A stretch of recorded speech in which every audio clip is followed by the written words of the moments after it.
Well, Hello. welcome.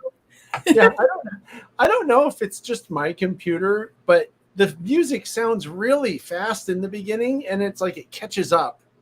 Did it sound like that on your end, Michelle? I don't think I paid any attention. Well, I mean, I'm a like drummer, so I hear things like that. Maybe that's what's going on. Oh, hey, we're live. Welcome, everybody. Yeah, welcome. This is Talking Trains. I'm one of the hosts, John, as you know, and of course, my amazing co-host, the other half of the screen over here. Michelle, thanks for coming again. Thanks. I'm glad. I was sad I missed a month. Yeah, the show went. Yeah, so I'm back. Yeah, I'm sorry to say the show went really well. I know there were probably no technical problems because Michelle wasn't here. So everybody, tonight I am running with a new system, a new computer, a new everything. So we're hoping no feedback, no dropping. We'll see what happens. Echo. No echo. I'm trying really hard to make this better. Yeah. So. Well, we'll see about all that because, you know, the other possibility with a new system is it might be really bad because it's a new system and you haven't figured it out yet.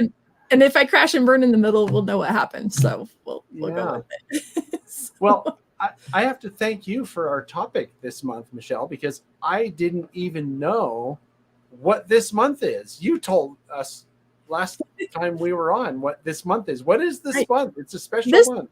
It's Garden Railroad. The National Garden Railroad Convention starts in Denver on Sunday. So I wanted to talk about garden railroads because that's going to be my world for the next week. And I'm super excited to learn more about it and to see some garden railroads. So yeah, that's cool. So that's what we chose. And I think we have some guests and I'm really excited to get to looking at all that. So I wanted to report a little bit about my trip. We can do that now or at the end, whatever you think. Well, how long is your report about your trip?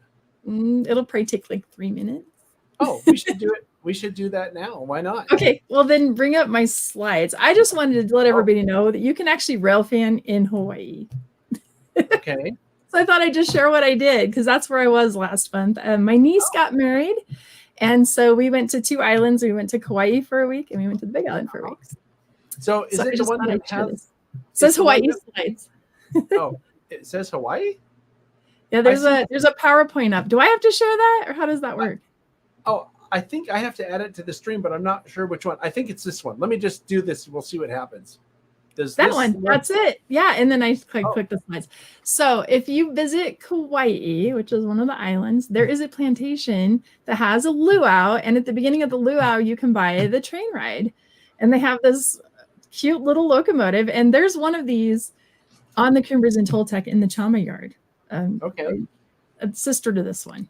So this is their little locomotive. And I just thought I would show kind of what it looks like. It was beautiful going through the tropical gardens. And so they have a pretty big plantation. I'm not sure the acreage, but the train ride was probably 30 minutes. But we did stop in the middle. So probably really 20 minutes riding. But we get off. And we do this. So they take you around the backside and you get out and you feed their wild boars. Well, they're not so wild because they're in their pens. And there's all these little babies and they give you tortillas because that's their favorite thing. And you feed the animals and then you get back on the train. So I just thought I'd show what this experience is like. So if you do ever end up in Hawaii. Do you feed them and then you take them back to the luau and have and then throw one in the ground and bake it and that's your Kahlua pig? No, these aren't the kind of pigs that you eat. These are the different ones, but they do have a pig roast. Yeah, Kahlua pork.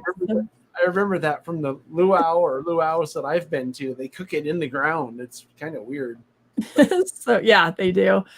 Just a different experience, a fun train ride for the family, but you can railfan it. You can talk to the crew if you want, if you get there a little early. They're super friendly.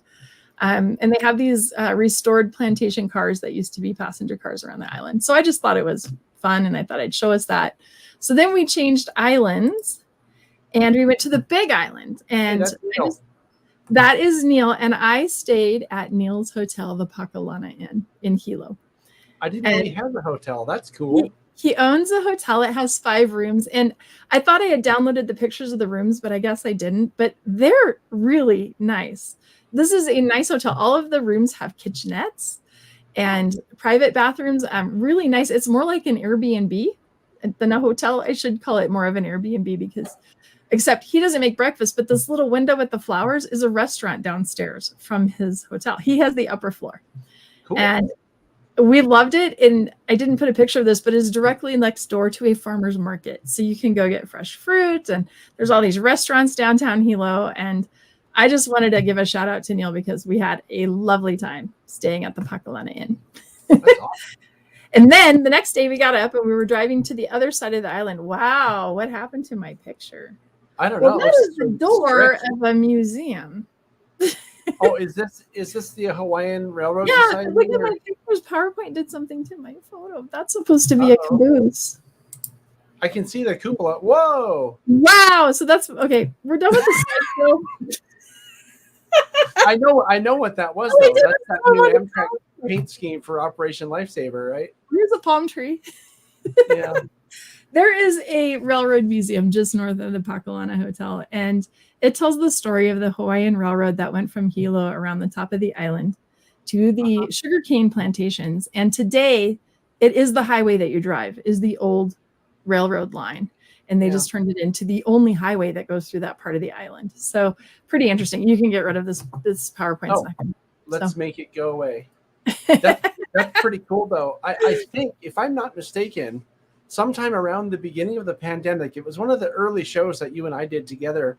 We had someone from that railroad on this show, and I can't remember his name off the top of my head. But he was talking about it. Yeah, the topic was sort of the challenges that tourist railroads were facing during the pandemic. So we had someone from Niles Canyon Railway. We had that person who name escapes me. And I think someone, didn't we have someone else? I think there were 3 or 4 people on that show that talked about it. So yeah, cool. That sounds like a really nice trip. And I haven't been to Hawaii in almost 10 years now. Well, and if you go to Oahu, there's a train there too. You can ride. There's 2 trains, one at the plantation, the Dole Plantation, and one basically in Honolulu.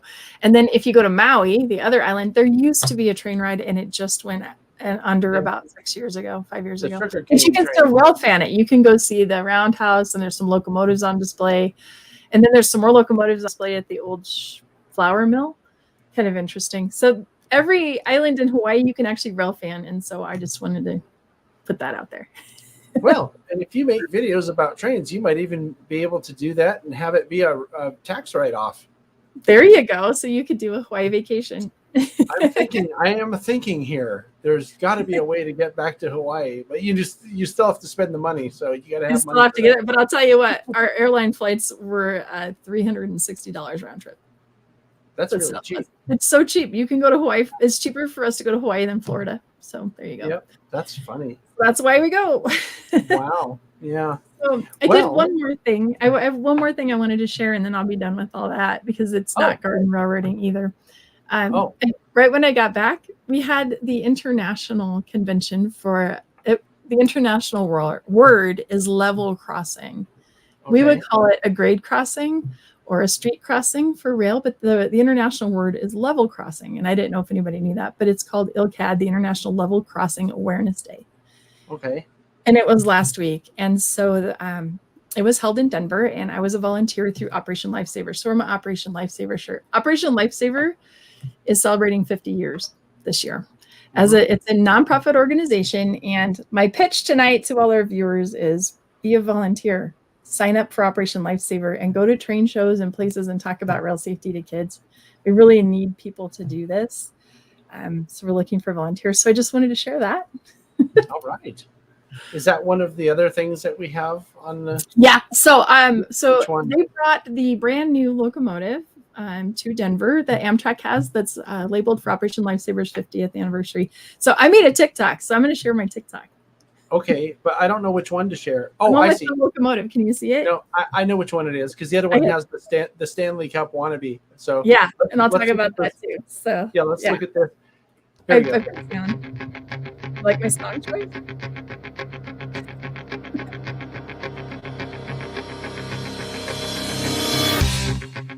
Oh, you know what? you know what that's going to do? That's going to give me a copyright strike. So why don't I mute that? Mute that. Sorry. On TikTok, you can play it, but you probably can't play it here.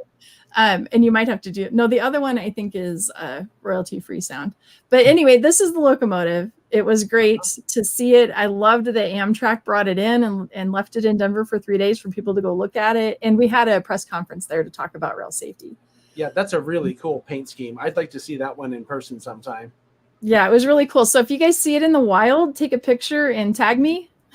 Yeah. And send it to the TSG podcast for Catch of the Month, right? Yes, do. We'd love for you guys to find it and photograph it and send it in to me. So should we look at the Stanley Cup now? Yeah. Okay. So at the Denver Union Station is this. Oh, I don't know about this. There's some other music here. Let me see if I can mute it. I can't mute it. How do I mute it? You can't mute it. Oh, well. There you go. Okay. So what I want to tell people, and we'll play it maybe one more time. If you can read right there, it said Moffat Road. If you go through it, basically when the Denver Pacific, when Mr. Moffat built the railroad to go through the Moffat Tunnel and he connected Colorado across, the state of Colorado, see right here in 1904, his Denver Northwestern and Pacific Railroad, they were so grateful. They created this 200-pound silver cup called the Loving Cup because they loved him so much. Wow. 200 pounds? It's 200 pounds of pure silver. Can you imagine trying to lift that thing? Forget it. The Stanley Cup's got nothing on the Moffat Loving Cup. And it sits in Denver's Union Station in a very secure box where it's always watched. But you can go see it. And so I just wanted people to know this exists and it's cool. So, that is cool. Okay, wow. That's all I got to share.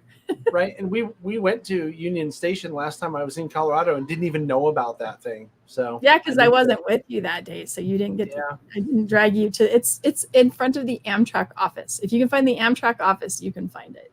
Yeah, we'll have to check that out next time because I'm planning to come back there again sometime in the near future. So all right. Okay. We need to get started with our real topic, which was garden railroading, because as you told me a couple months ago, June is National Garden Railroad Month. And I thought, Michelle's going to be on vacation. So who do I know that knows something about garden railroads? And I thought immediately of a few people, and we're going to have one of them on here on the first hour. And let me bring him on. This is Ray Turner, my friend from San Jose. Hi, Ray. Welcome. Hi, Ray. Hi, John, Michelle. So to give the backstory, we did a layout tour at Ray's layout. It's the Mystic Mountain Garden Railroad, and it's up on the east side of Silicon Valley. And to date, I think it is still the largest garden railroad I've seen. And it's definitely the largest helix I've ever seen because Ray's Garden Railroad has a helix. And now, I thought I heard, Ray, that you were going to daylight that helix for some reason. Is that true? Not daylight it. I changed it from a 4.5 turn helix into a smaller helix with 1.5 turns and put return loops at the top and bottom. Oh, so just a reconfiguration of the railroad. Very cool. The other thing that I thought was really interesting about your railroad, Ray, is that it's operation session friendly, which I think is really cool. And thank you very much. Have operated on it a few times now and had a great time. Good. I think that's awesome. I think operating on that scale. There's one in Colorado I got to see. I don't have video or pictures or anything. And they were operating, and it was fun to watch people out there running the trains and switching and in this giant flat backyard. I've watched the video about Ray's layout, and it's amazing. And you've got levels and it's awesome. Yeah, it was originally built 20 years ago or so as run it round around in the garden kind of thing while you're drinking your beer or something. But I got really interested in running operations on smaller scales about 8 years ago, I guess, 10 years ago. And then started work over time, modifying my railroad, expanding it to make it operation capable. Yeah. You did a good job too. It's a lot of fun to operate there. And I think my favorites are probably the evening sessions. It gets cold up there pretty quickly, but it's worth it. Temperature drops at night, but we have a view of Silicon Valley that's really amazing. And the railroad and all the buildings are lit for night operation. Yep. Should mention that the video that Michelle mentioned a second ago is linked in our description for this video here today if you want to take a look at it. And it includes night ops, including the view of the valley, which is really breathtaking. So anyway, you have something kind of presentation that you wanted to show here today. Ray, should I bring it up, or do you want to talk a little bit more before we go to that? Yeah, why don't you bring it up, and we'll talk about things as we look at some of the information. All right, here we go. So I thought about, since I started running operations on small scales indoors, one of the things I thought people might be interested in is what's different about running outdoors. And of course you have to deal with weather. And since we're on a hillside, the earth is always moving in California. And so over time, over 20 years, there's probably 4 or 5 inches of land changes just from motion of the earth, which causes track expansion. You have to deal with that. Outdoors, animals, deer, raccoon, gopher, snails, all those things. We had an operating session a couple weeks ago, and one of the trains went into a tunnel and derailed, and there was a snail on the track. On the plus side, I think you get lots more room to build a railroad outside. It's easier to handle larger cars and engines without breaking little features. And the tolerances are a lot larger. They're closer to human scale.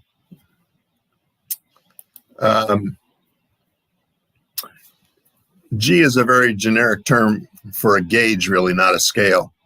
But it's about 4 times larger than HO, so it can give you an idea of the difference in size.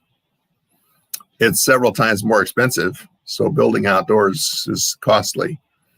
There's a lot more maintenance to do with some of those outdoor features in terms of weather and animals and things.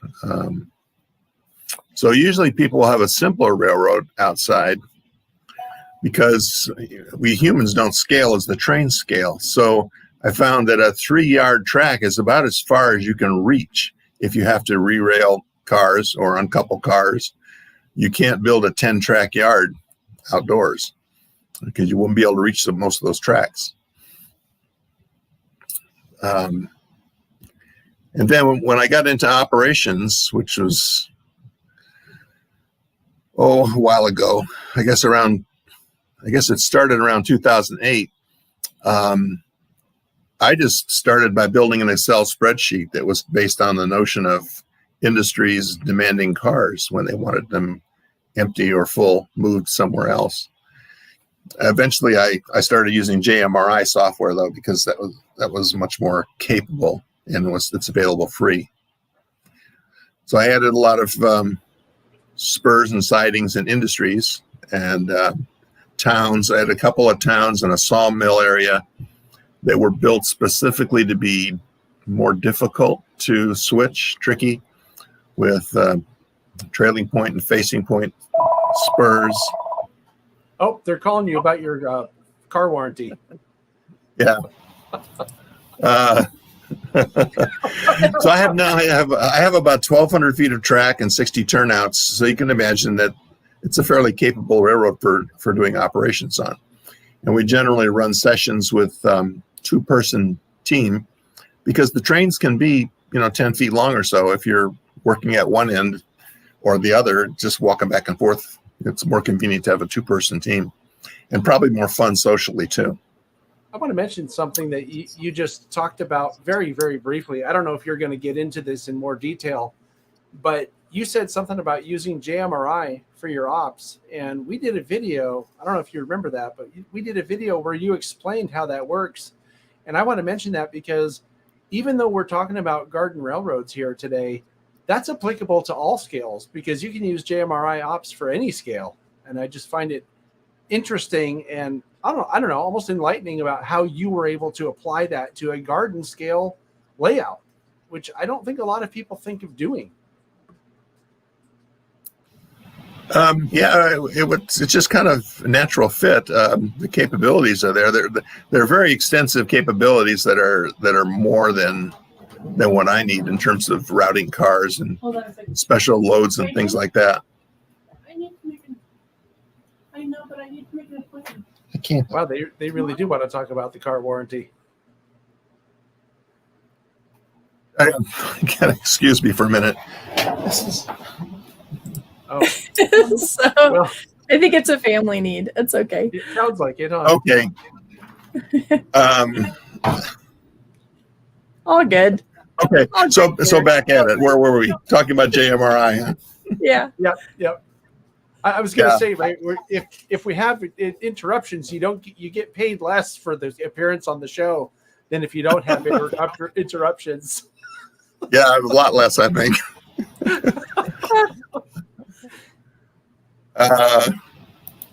So anyway, I was going to show you. This is kind of an overhead view of the railroad. You might call a schematic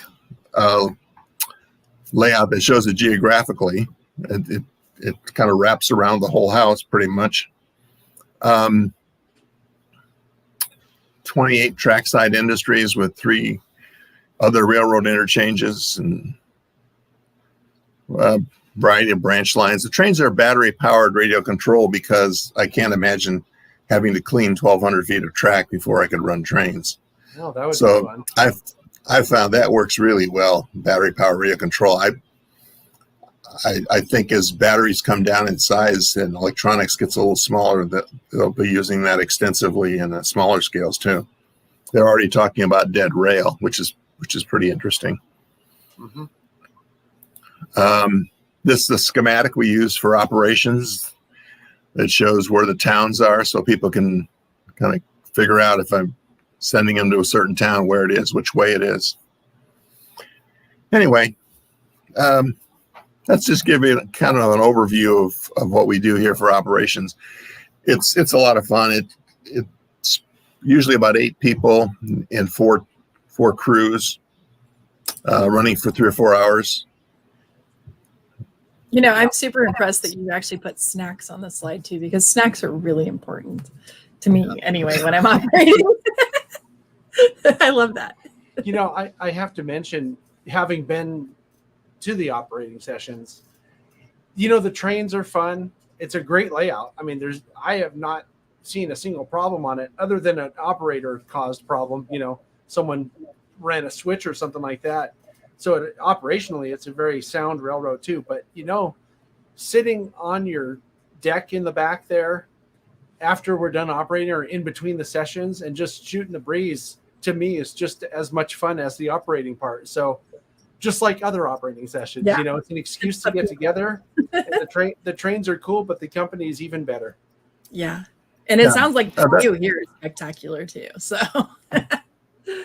And that's another reason why we have 2-person teams, because it's just the social interactions makes it a lot more fun, I think. And also, we don't run with a dispatcher.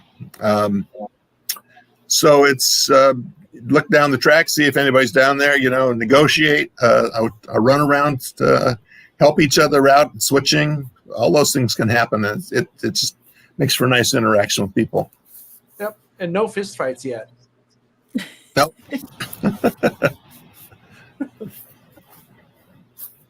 Yeah, nice pictures. And These I are great recognize all the pictures. places. Yeah. Is it 2 separate tracks, or do they gain the elevation to get from the lower track to the upper track? Yeah, they gain elevation.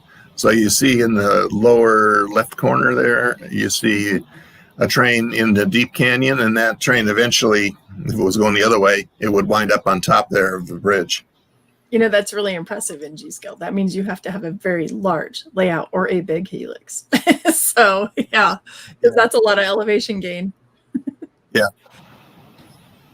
That's Ray has both. He has a very large layout and a big helix.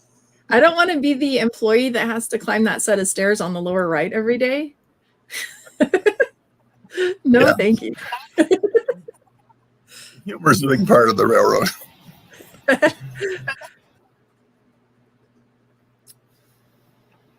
Yeah, I don't recommend people start out building a railroad this big, because we're at the point now where we're pretty much not building, we're just maintaining, and that's gotten to be a lot of work. Yeah. I think in the upper left, you have paver stones for the foundation and then built up from there. So you're not starting ground level, at least, so you don't have to bend all the way down to the ground. You've got it up at probably, what, 28 inches or something? Or Yeah, exactly. That's important. So you're not bending over all the time. Yeah. This is great. And you can stand on that level to get to the upper level. Is that right? Did you make it? Yeah. The rock work is made out of cast concrete. Okay. And it's strong enough to stand on. That's brilliant. Because outdoors, I mean, what else could you build a mountain out of other than a concrete? Is there another material people use for mountain building outside? You can't use hydrocal or plaster because that won't survive the rain. Right. But there are concrete-like products that use various kinds of Portland cement that are similar. But I've used rubber molds and crumpled up tinfoil to make panels of rocks that are 18 inches square or so, and then put them all up to build these mountains. That's cool. So did you do, okay, so I'm sorry, I'm new to the garden railroading. So do you do you built it up with dirt and then put the concrete over that, like compacted dirt, and then, or is it solid concrete? No, it's not. There's a framework behind it. Okay. Not so much unlike you might do in smaller scales, except we're using pressure treated 2x4s and things like that. You got CC. Okay, that makes sense because that would hold up to the weather too with the treatment in there. 1/4-inch green mesh and things like that to put the concrete over. Okay, that makes sense. Yeah, I guess I hadn't thought about what would go underneath. That just popped in my head. So yeah, well, yeah, you couldn't make that solid concrete. It'd be a lot of concrete. That's what I was thinking. I'm like, that would be a ton of work too to build it up from that. So okay, so that makes sense then on a wire mesh. So you've got treated lumber, wire mesh, and then the concrete. Okay, I got it. I think I think on the video that we did, if I remember right, there was a shot taken from the inside of the Helix, and someone watching that video might gather some information about how the structure was built and how the surface, because it's inside a mountain, right? So yeah, I covered the Helix with a mountain. Yeah. And can you access it? Did you build access points into it? I don't remember. Yeah. So the front face is rock work, but the back side is open to get in, which you have to do for maintenance. Okay. I like the real trees. That's what I love about garden. I love the real trees. Yeah, all of the plants are real, and some of them die, just like in the real world. Part of our forest is a bunch of dead trees, which is not unlike the Sierras right now. I noticed that there's another screen shot. Are we skipping that last one, Ray? Slide 13? Or I didn't notice what it was. I couldn't tell. Because if it... no, we can't. Yeah, no. We don't want to skip that. No, that's... Yeah. So that's our nighttime. It's a nighttime operation at sunset, which is pretty neat. That's beautiful. What did you call it? Pretty neat? I think that's the understatement of the week, Ray. Pretty neat. It's gorgeous. So your locomotive there says Mystic Mountain Railroad, which is your line. How did you come to name your railroad? We were looking for a name for our property and our businesses that we have and the railroad, and we did a trademark search on various things, and it was a name that popped up, and then we did a trademark search and it wasn't being used for anything, and so we picked it. It was just like that, and we're living on a mountain. Okay, so we have a question in the chat about narrow gauge versus standard gauge. Is this a narrow gauge railroad? Yes, I would say it's a narrow gauge railroad. You get into the question of scale versus gauge when you answer that question, but most of my equipment is about 21 to 22 scale, and therefore the track, which is 45 millimeters wide, is roughly 3 foot, gauge. Okay. You So know, sorry, there's a question on the screen about most garden railways modeling narrow gauge. I'm not sure that most do. Most of the ones that I've seen do, but I don't know that that's necessarily true. I mean, I've seen some of those 1 to 29 that would be a standard gauge. That's close to operation. standard gauge. Mhm. Yeah. does it have to do with what product is available? Because, or do a lot of people scratch build their garden locomotives? I mean, is this one you bought and then redesigned it? Or did you scratch build the locomotive? Okay. Looking at that now, I think that's a Bachmann 10-wheeler. So not too many people scratch build locomotives. We have in our club, we have a whole group that's like machinist quality work that builds locomotives, live steam locomotives, but that's rare. Most people don't scratch build locomotives, or not too many even scratch build cars. Yeah. Yeah. People are really digging the backdrop there, Ray. Yeah, if only you could capture that and put it indoors. And I like how the sky's torn away. See, it's a beautiful sunset. It's just perfect. Mm-hmm. Yeah, but I will mention that the history is involved here. The gauge of 45 millimeters was created over 100 years ago for toy trains. But I guess around in the 70s or so, a company in Germany called LGB popularized using this gauge track and built meter gauge equivalent trains to run on it. So that was where you get a scale of 22.6 when the 45 millimeter track represents 30 or millimeter, or it represents metric prototypes. And that's narrow gauge, even in Europe. When you start bringing US trains on the same track, then the scale switches to a different number. And if you think it's not narrow gauge track, it's mainline track, standard gauge track, then the scale is 1 to 32. Except some of the vendors thought that it would be nice if the cars were a little bigger than 1 to 32 because it would look better. And so the scale in this gauge is really all over the map. Okay. And then we take Lego deck cars and make crazy cars out of it to no scale. That run on that. There's a question asking what kind of control system you use. I think that's a good question. Yeah. So it's radio control using 2.4 gigahertz radios, commercial products built for trains. And batteries, lithium-ion batteries finally now. In the early days, it had lead-acid batteries, but now the lithium batteries are really nice, and the radio controls work really reliably. Company called Aristocraft, which is no longer in business, originally designed the controls that I use, although there are several companies that make them. Okay. I've never heard of Aristocraft, so interesting. So now it's kind of your own thing. They were one of the largest companies, but it turned out that Grandpa, who started the train business in that company, decided to retire finally, and no one in his family wanted to take over the business. So they just folded the company and sold off things piecemeal.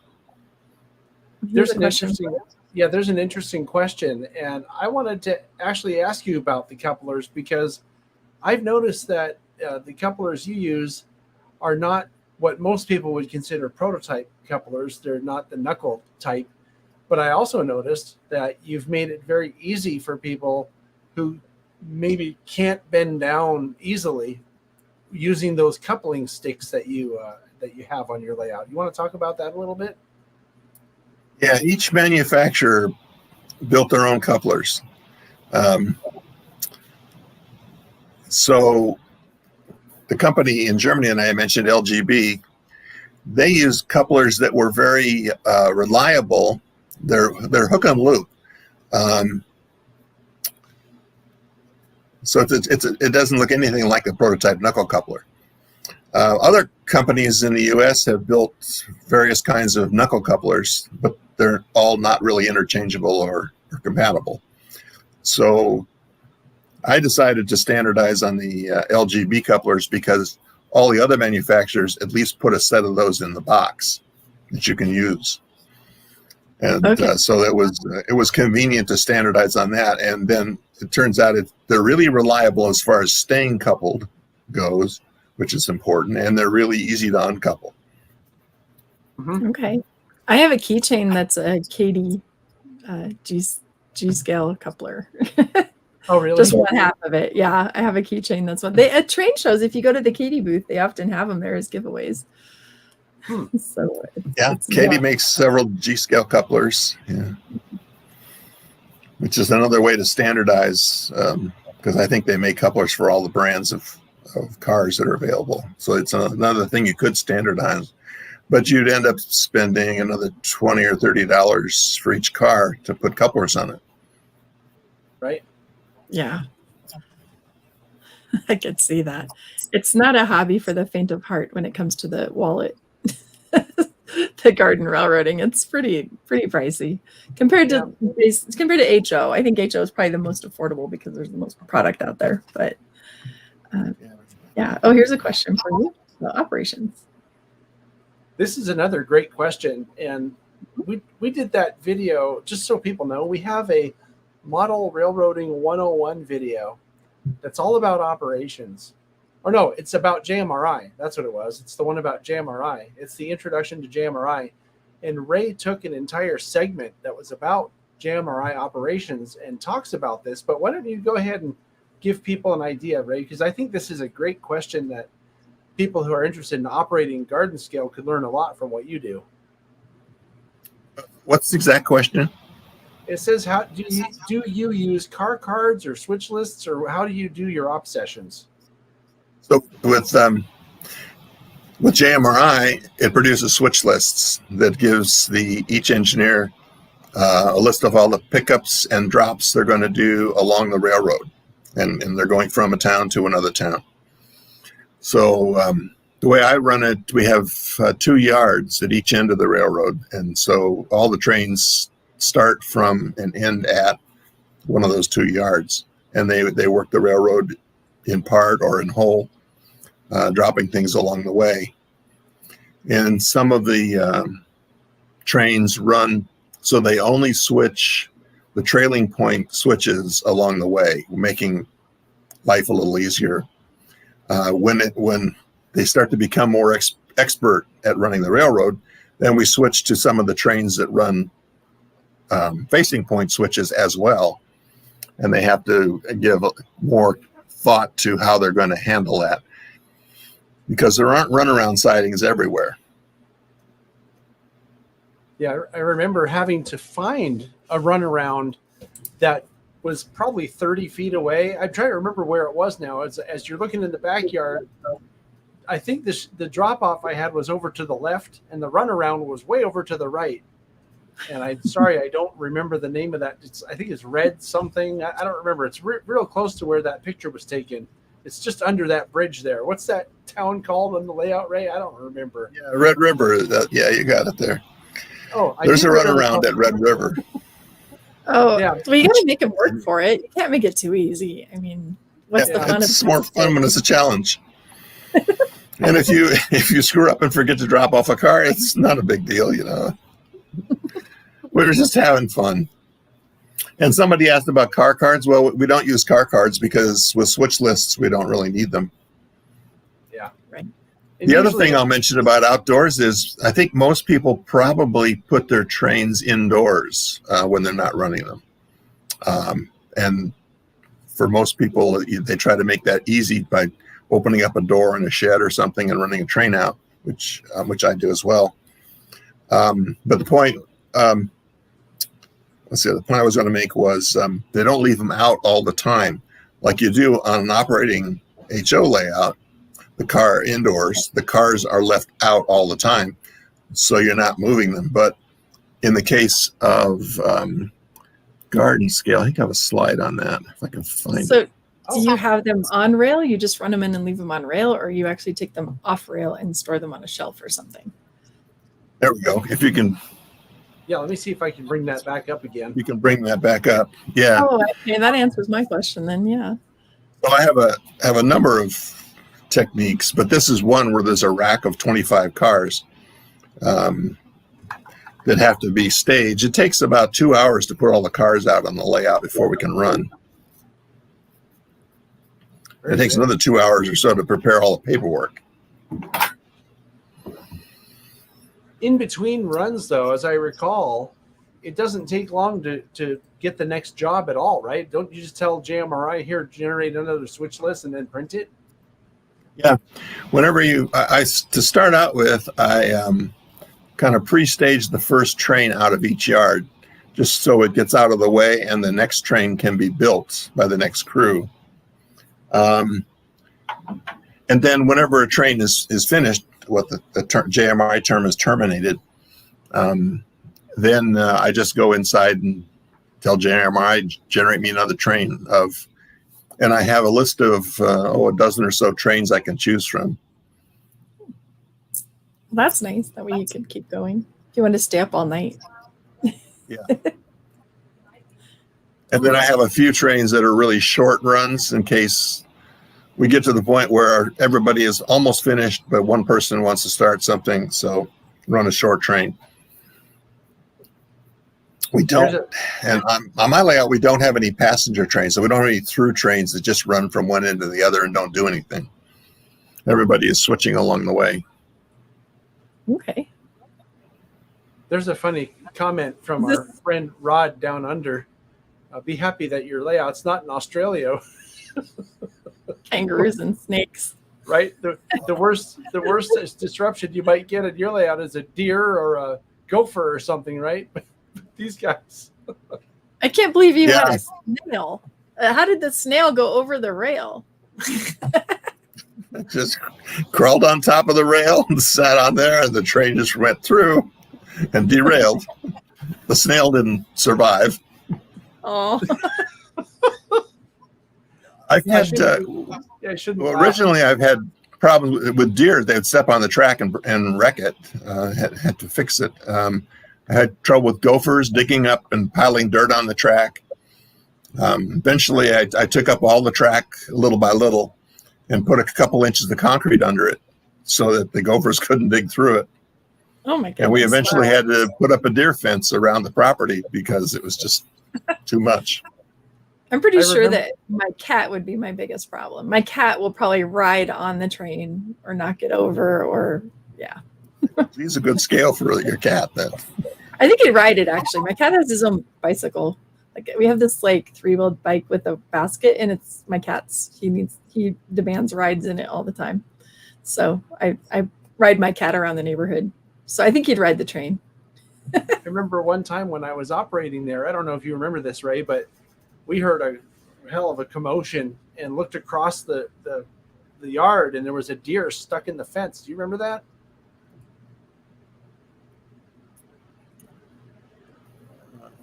Vaguely. I remember I went over there and tried to free it, and I eventually was successful in freeing it, but then it went through the fence into the neighbor's yard, and the poor thing was just scared to death. Oh. Yeah. Well, that is, they panic, and then when they panic, they just charge through everything. We had a deer. Yeah. We had a deer run through our glass door into the house one day. Oh, jeez. Wow. And he was really panicked then. He tried to run through another one, and it was bad news. Yeah. Anyway, that's what it's like living up in the hills. Yeah. Why don't you guys? I hope I get to come see it someday. I think it looks really amazing what you've built. By any time, just make arrangements. Let us know. Okay. Do something. We might have time in the near future, Michelle. I just for the record, I realize I'm lagging. Like my video is all over the place here. I'm going to try to disconnect my camera for a second and bring it back. So why don't you two please continue talking, and I'll be right back. So my next trip is to San Jose. So my next big trip that I'm doing is actually out to Sacramento and then heading with John to see a lot of different things and coming to San Jose for a few days. So maybe we'll get out to see your layout. I think that would be really fun. And I want to come at sunset because I want to see that sky. That was amazing. When are you going to be here? Let's see. I am actually going on an adventure, and I'm jumping on Amtrak on July the 5th. And I get to Sacramento on July the 6th. And then I think we're going to Portola and spending a day in Sacramento at the California State Railroad Museum. So it's 2 days, so whatever day that. And then I think after that, we come to San Jose for 3 days. So whatever that weekend is. Around July 9 and 10 of the weekend. Yep. So I'll be out in that area.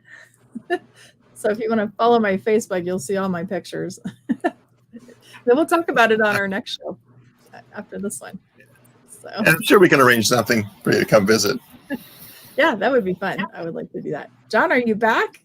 Yeah, I'm still choppy though. I don't know what's going on. So Actually, it looks like you're kind of like a meme, like you're. Yeah, I'm gonna turn my video off so it doesn't distract me because it really probably no one else cares, but it really bothers me. It's just not me for once. Usually it's me with the bad video. Yeah, So, I really don't know what the problem is. I'm guessing that Right, it's yeah. probably some lag that got started with the device I use to put my camera into the computer. So I may just try unplugging that all together. So you know what? Why don't you keep talking and I'll do that and see if I can fix that. And I'll be back in a second. Sorry. okay, you can do that. That's totally fine. I can talk to Ray. You got to pay the Comcast bill. Yeah, really. I'm about to switch off a Comcast to a company called Allo. I'm super excited. So then I really will have good internet that won't drop me. So because usually it's me. That'd be the hope. We're fortunate that Comcast has been pretty reliable here. So Ray, if you were to not do the Mystic Mountain and do a prototype railroad, what would it be? What would your garden railroad be? Oh, a prototype? No, Yeah. probably Southern Pacific. Okay. Southern Pacific, or the South Pacific Coast, which is an older narrow gauge line that ran from San Jose to Santa Cruz. Okay. Interesting. I've never heard of that. That sounds really neat. Oh, If you there's did a lot of Southern interesting history.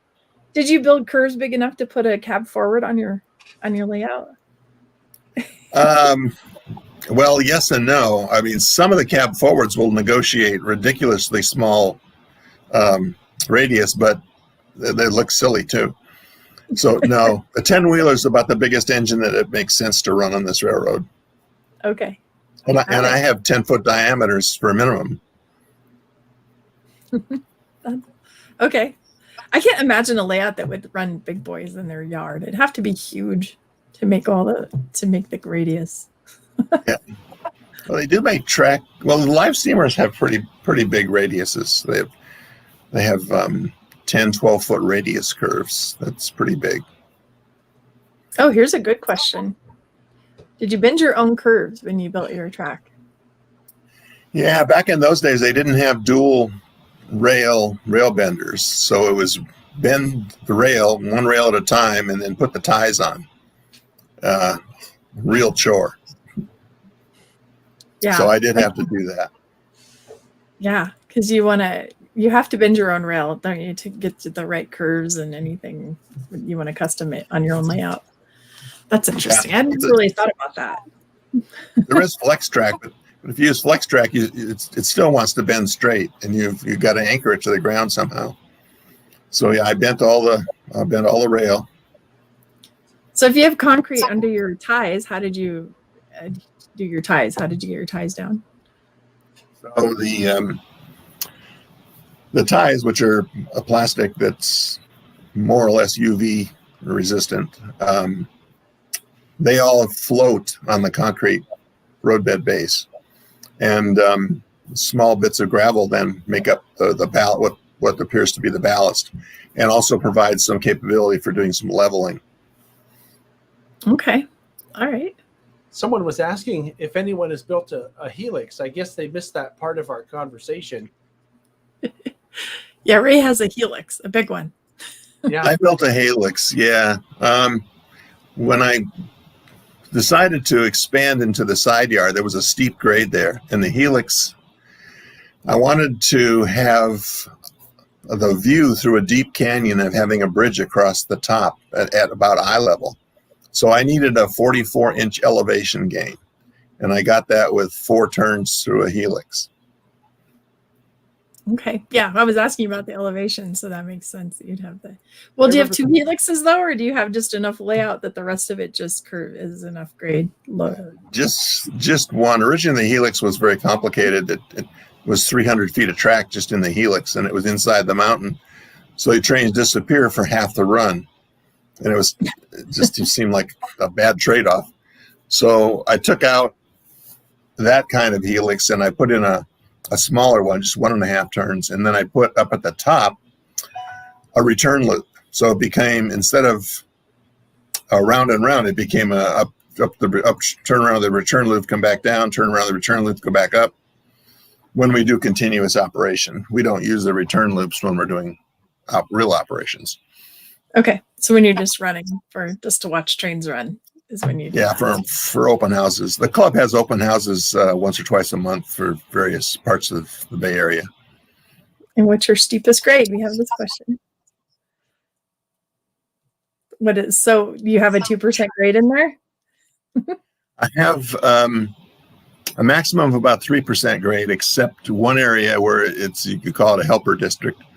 That's about 4.5%. 4.5%. And you don't have a problem with that? No, surprisingly, I've got a little LGB 040, and that thing's amazing. It'll drag up that 4.5% grade with 6 or 8 cars. Wow, that's good. That's impressive. He's asking about drainage. Did you put drainage in? Somebody's asking about drainage. Yes, drainage is something you have to pay attention to. Not more or less because I use a raised railroad. The drainage concern was all the rain going to the bottom of the raised bed and then creating hydraulic pressure down below. There's also a slight problem with drainage at the track level, but it's not as severe because we just don't get the kind of rains up here that we used to get in LA and other places. Okay. Yeah, so you don't have like torrential downpours and days of rain, and we just don't see that. Yeah. Okay. All right.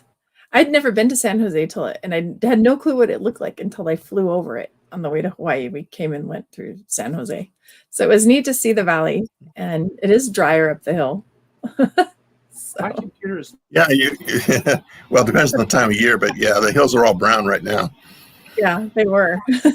So, John, how are you doing?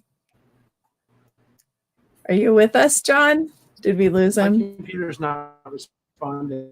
So you need to just. Hey, do you want to bring on our next guest so we can all three talk about garden railroading, and you can maybe Which? I can't even hear him. John, how are you? He'll be Hi. with you in just It's a me minute. on a different computer with a different name. Boy, Oh, let me there you tell are. that other computer I'm trying to use is giving me fits. Now we have an echo because you have the other one not muted. Oh, hang on a sec. Let me fix that. Jeez. It's not me. I'm just happy. Usually it's me with all the problems. Okay.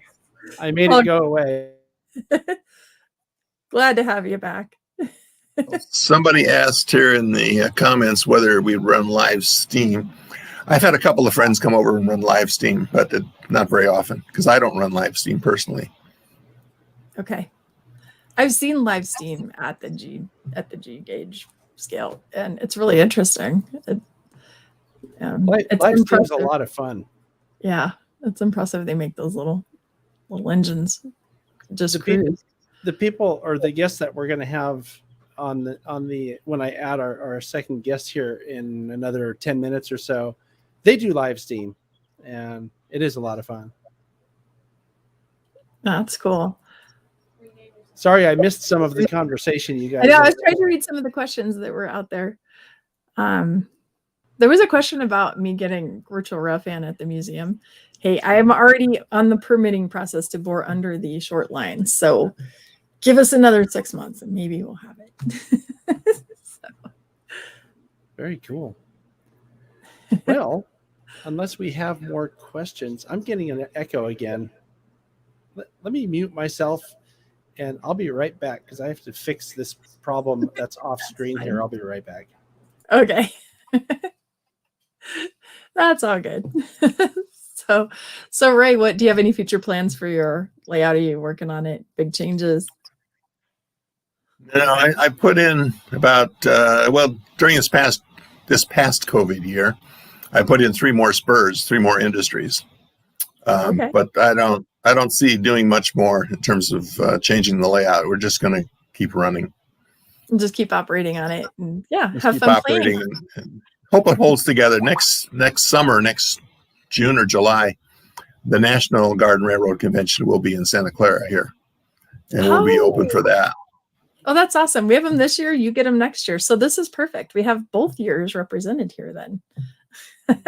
That's wonderful. That's great. And so then how often do you change out vegetation? Is that hard to maintain vegetation on it where you don't get the rain? Do you irrigate it? How do you keep your trees alive? I have drip watering. It waters the railroad, and once in a while, a dripper will fail or something, and then the plant will die. And okay. Then you put a new one. Someone once told me the secret to successful gardening is when the plant dies, you put a new one in. That's my kind of gardening. And have a drip line, because I'm not going to remember to water that plant and it's going to die otherwise. So it's got to be automatic. Yeah, that's how I grow things. If they live on their own, we're good. Right. John, if you want to commit suicide, go ahead. Yeah. I am back, and I'm not going to try using that other computer on this stream. I'm just going to be here without my amazingly fun backdrop. That's okay. You got railroad stuff in the background. Yeah. It's good. Look at my messy room. My camera went up. I got a bigger screen, and now you guys see more of the mess in my creative space. So yeah. I apologize for the mess in my background, but we do what we have to do to make the show go on. Yep.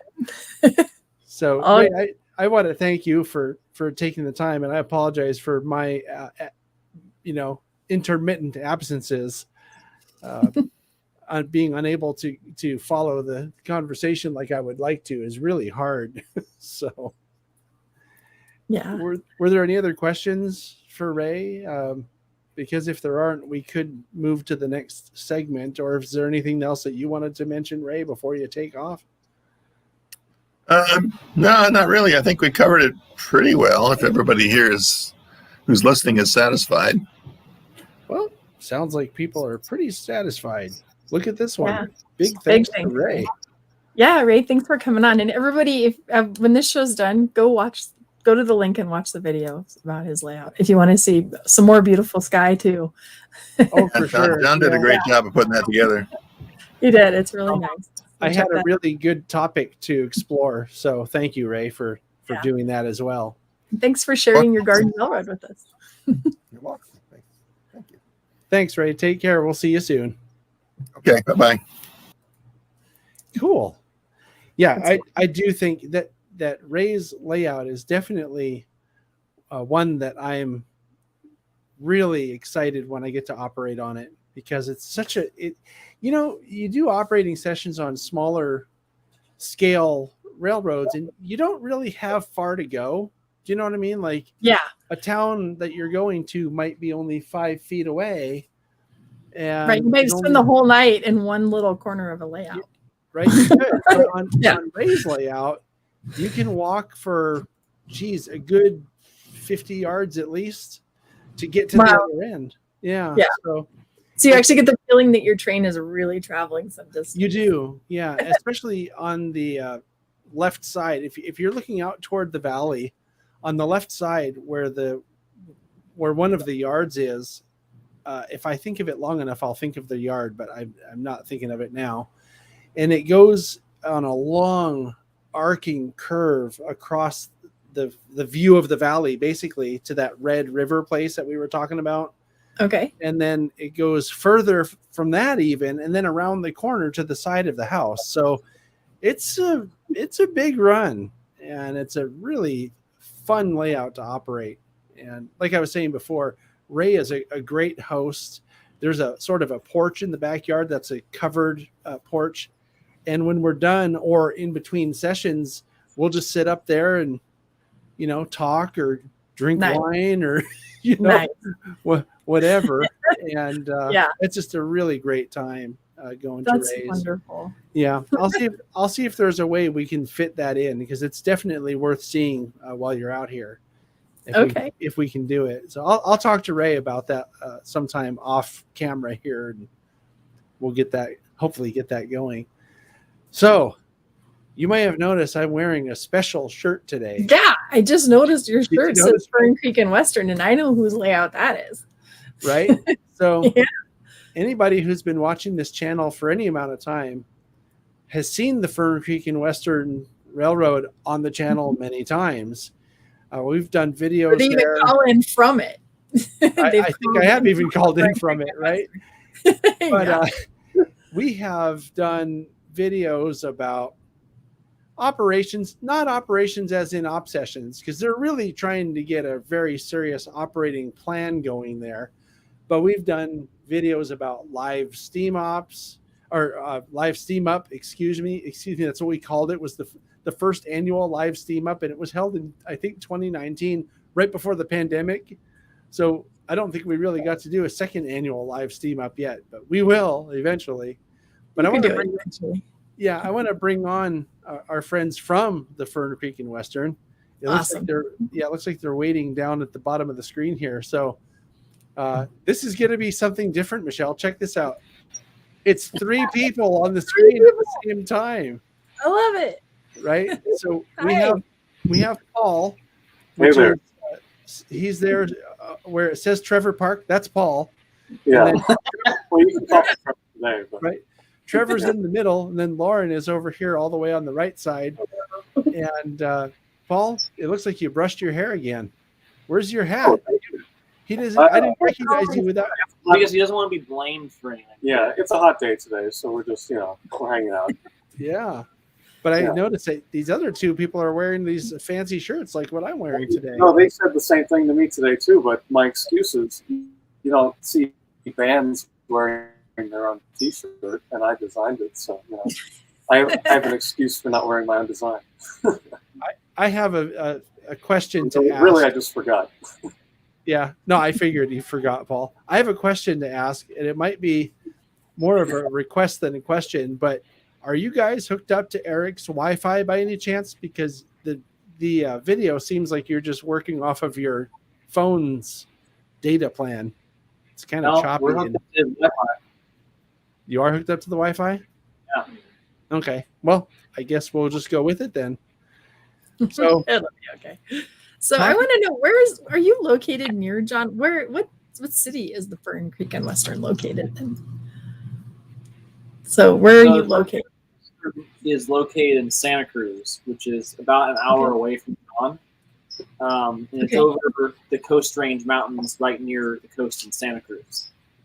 Okay. All right. So you're pretty close. So you're going to be where the National Garden Railroad is next year. Correct. Yeah. Are you part of planning that? Not part of planning, but we're going to be on the tour. Are you on the tours? Cool. Very cool.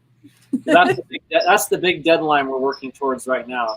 Believe it or not, even a year and like a month out in advance, it's still very much a deadline. We're still very much getting a bunch of projects done. Things are happening all the time. Motivational.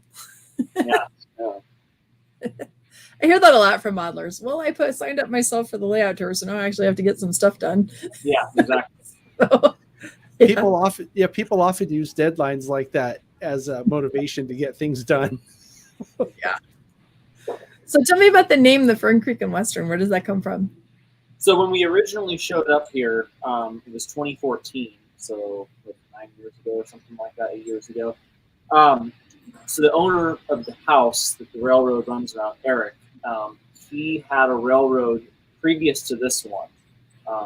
It was a lot smaller than this one, a lot different of a track arrangement, but he had ripped it out at some point because the maintenance became too much, and he had left the water feature in. It was back.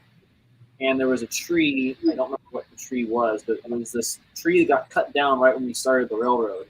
That was in the corner that I'm actually looking at from where I am right now.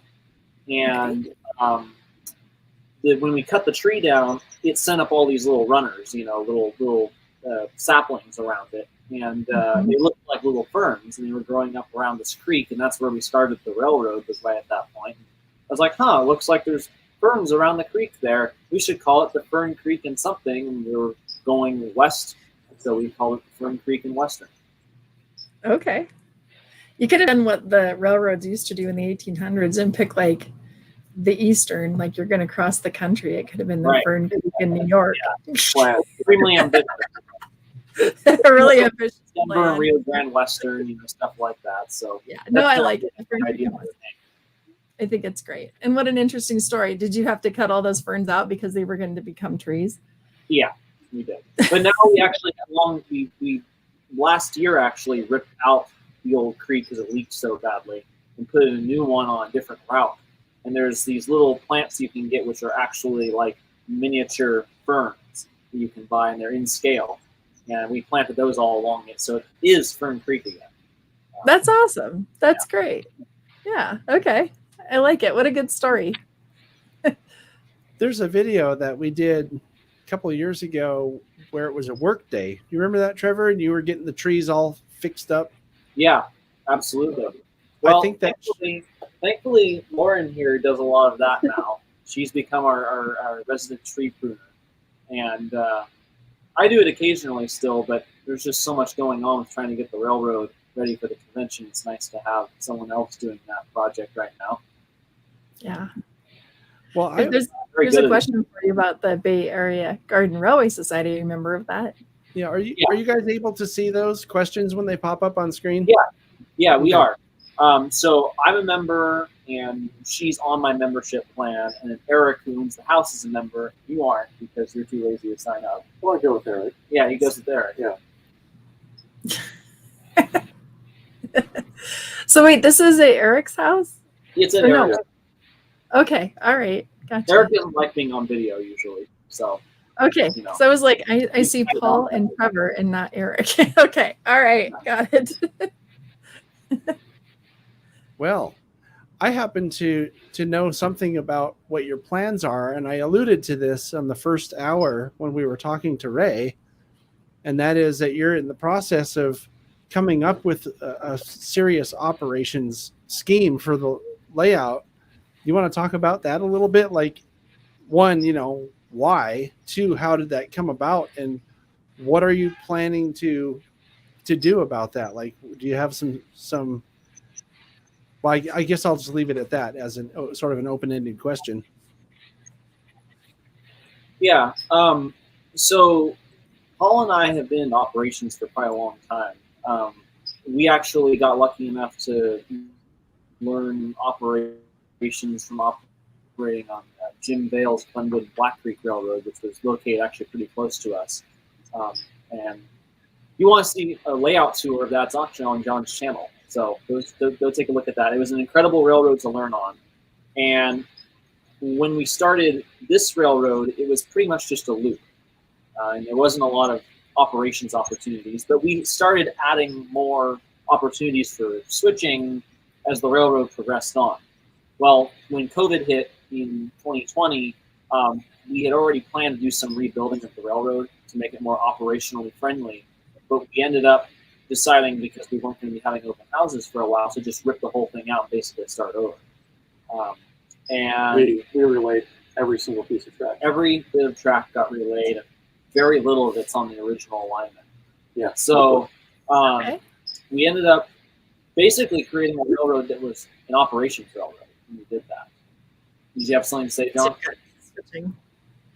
Sorry, you both said something at the same time, and I didn't hear what you said. Oh, go ahead.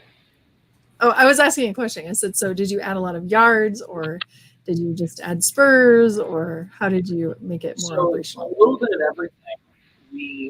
We add a lot of spurs.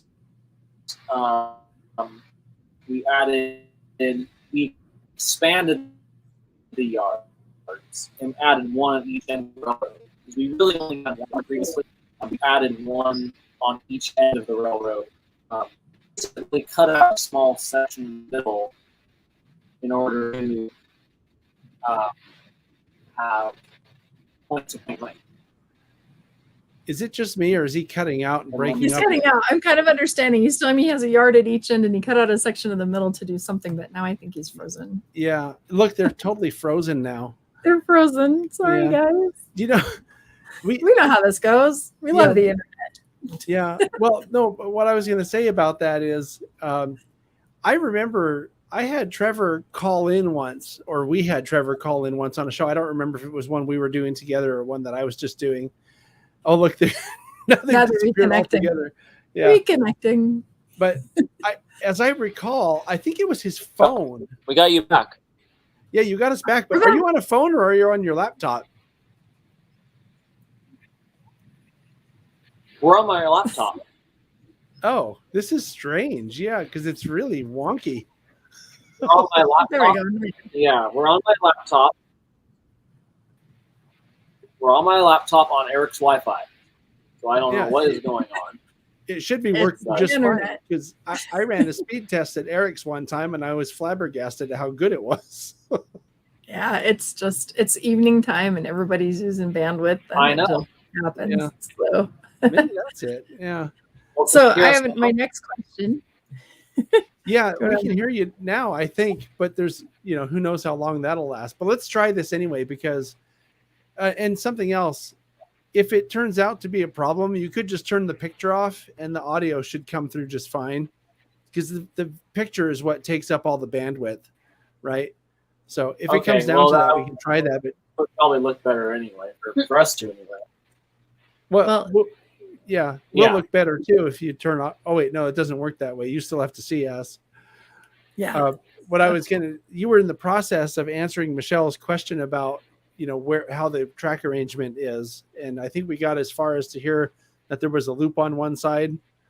So a yard on each end, and you took some middle out, and we don't know what you did with the middle that you took out. Yeah, you want to pick up where you left off there, or do you remember?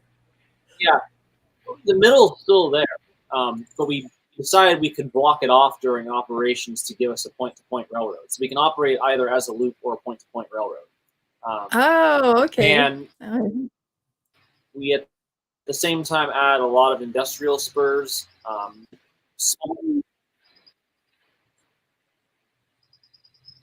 Here, I got an idea, John. Let me try something here real quick.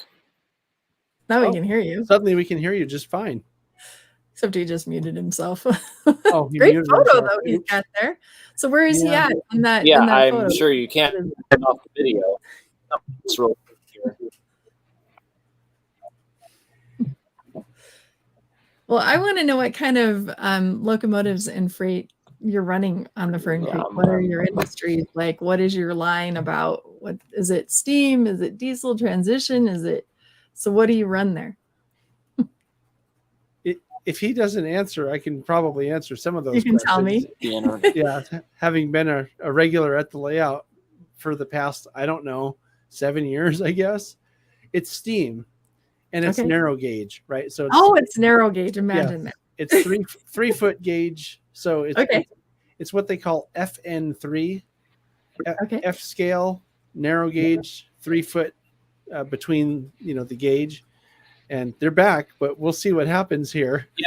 So I've tried off the Wi-Fi and connecting to my phone's hotspot, so we'll see how that works now instead. Okay. Well, so far it's a little more stable, I think. So we'll see how it works. Okay. But anyway, no promises, right? What? No promises, but we're gonna try. We never promise anything. Even though he's not wearing the hat, it's still Paul's fault somehow. Yeah. Well. Yes. Yeah. Blame. Okay. So I was asking about what you run. Yeah. So tell me about your railroad. So we added the 2 yards. We added a bunch of spurs along the railroad, and basically created not only 2 larger towns at either end of the railroad, but smaller towns in the middle that could warrant having their own trains run to them, so you could switch the towns, right? Their own little locals. And so we are now developing a plan to actually dispatch the railroad and run using track warrants for starters, in order to get over the railroad. And basically, we hope that by the National Guard and Railway Convention, certainly we'll have a pretty dialed-in operations plan. Because one of the things you can actually do if you sign up for the National Guard and Railway Convention is you can go in and request to operate on people's layouts. Certain layout owners will hold operating sessions, a lot like OPSIG events and like Bay Rails or Sound Rail or something, but they have that own version for the Garden Railroad clubs and the Garden Railroad conventions. And so we'd like to have something that's fairly dialed in by that time. So about 1 year from now, we should have something that's very dialed in, and hopefully we can try to. So you have a year to get it figured out. We have a year to get it figured out. You can have lots of op sessions in between now and then. Yeah. Should be fine. It's summer, so it's. The problem is you can't have op sessions really in the winter time because the railroad's not really operable during the winter. So you really only have a few months of trials that you can do. Are you powered rail or are you? No, we're dead rail, so we operate everything on battery or live steam. But it's just, from the rain, the track gets out of level, and all the dirt and leaves fall. Dirt splashes up from the rain, and then the leaves fall down on it and jams all the switches up, and it's just not very pleasant. And then the yard gets muddy, and then you're walking around, and mud soup all over the place. So it's just not worth it during the winter to operate. Okay. Yeah. So you just have a season. You don't actually have a year then. You've got like 3 months. Yeah, exactly. Let's make this real for you. Yeah, right? Yeah, no pressure or anything, No Trevor. But you have only 3 months. No pressure. So Okay. someone's asking questions in the private chat. I'm not sure why they're in the private chat, not in the main chat, but they would like to know how many trains are on your layout.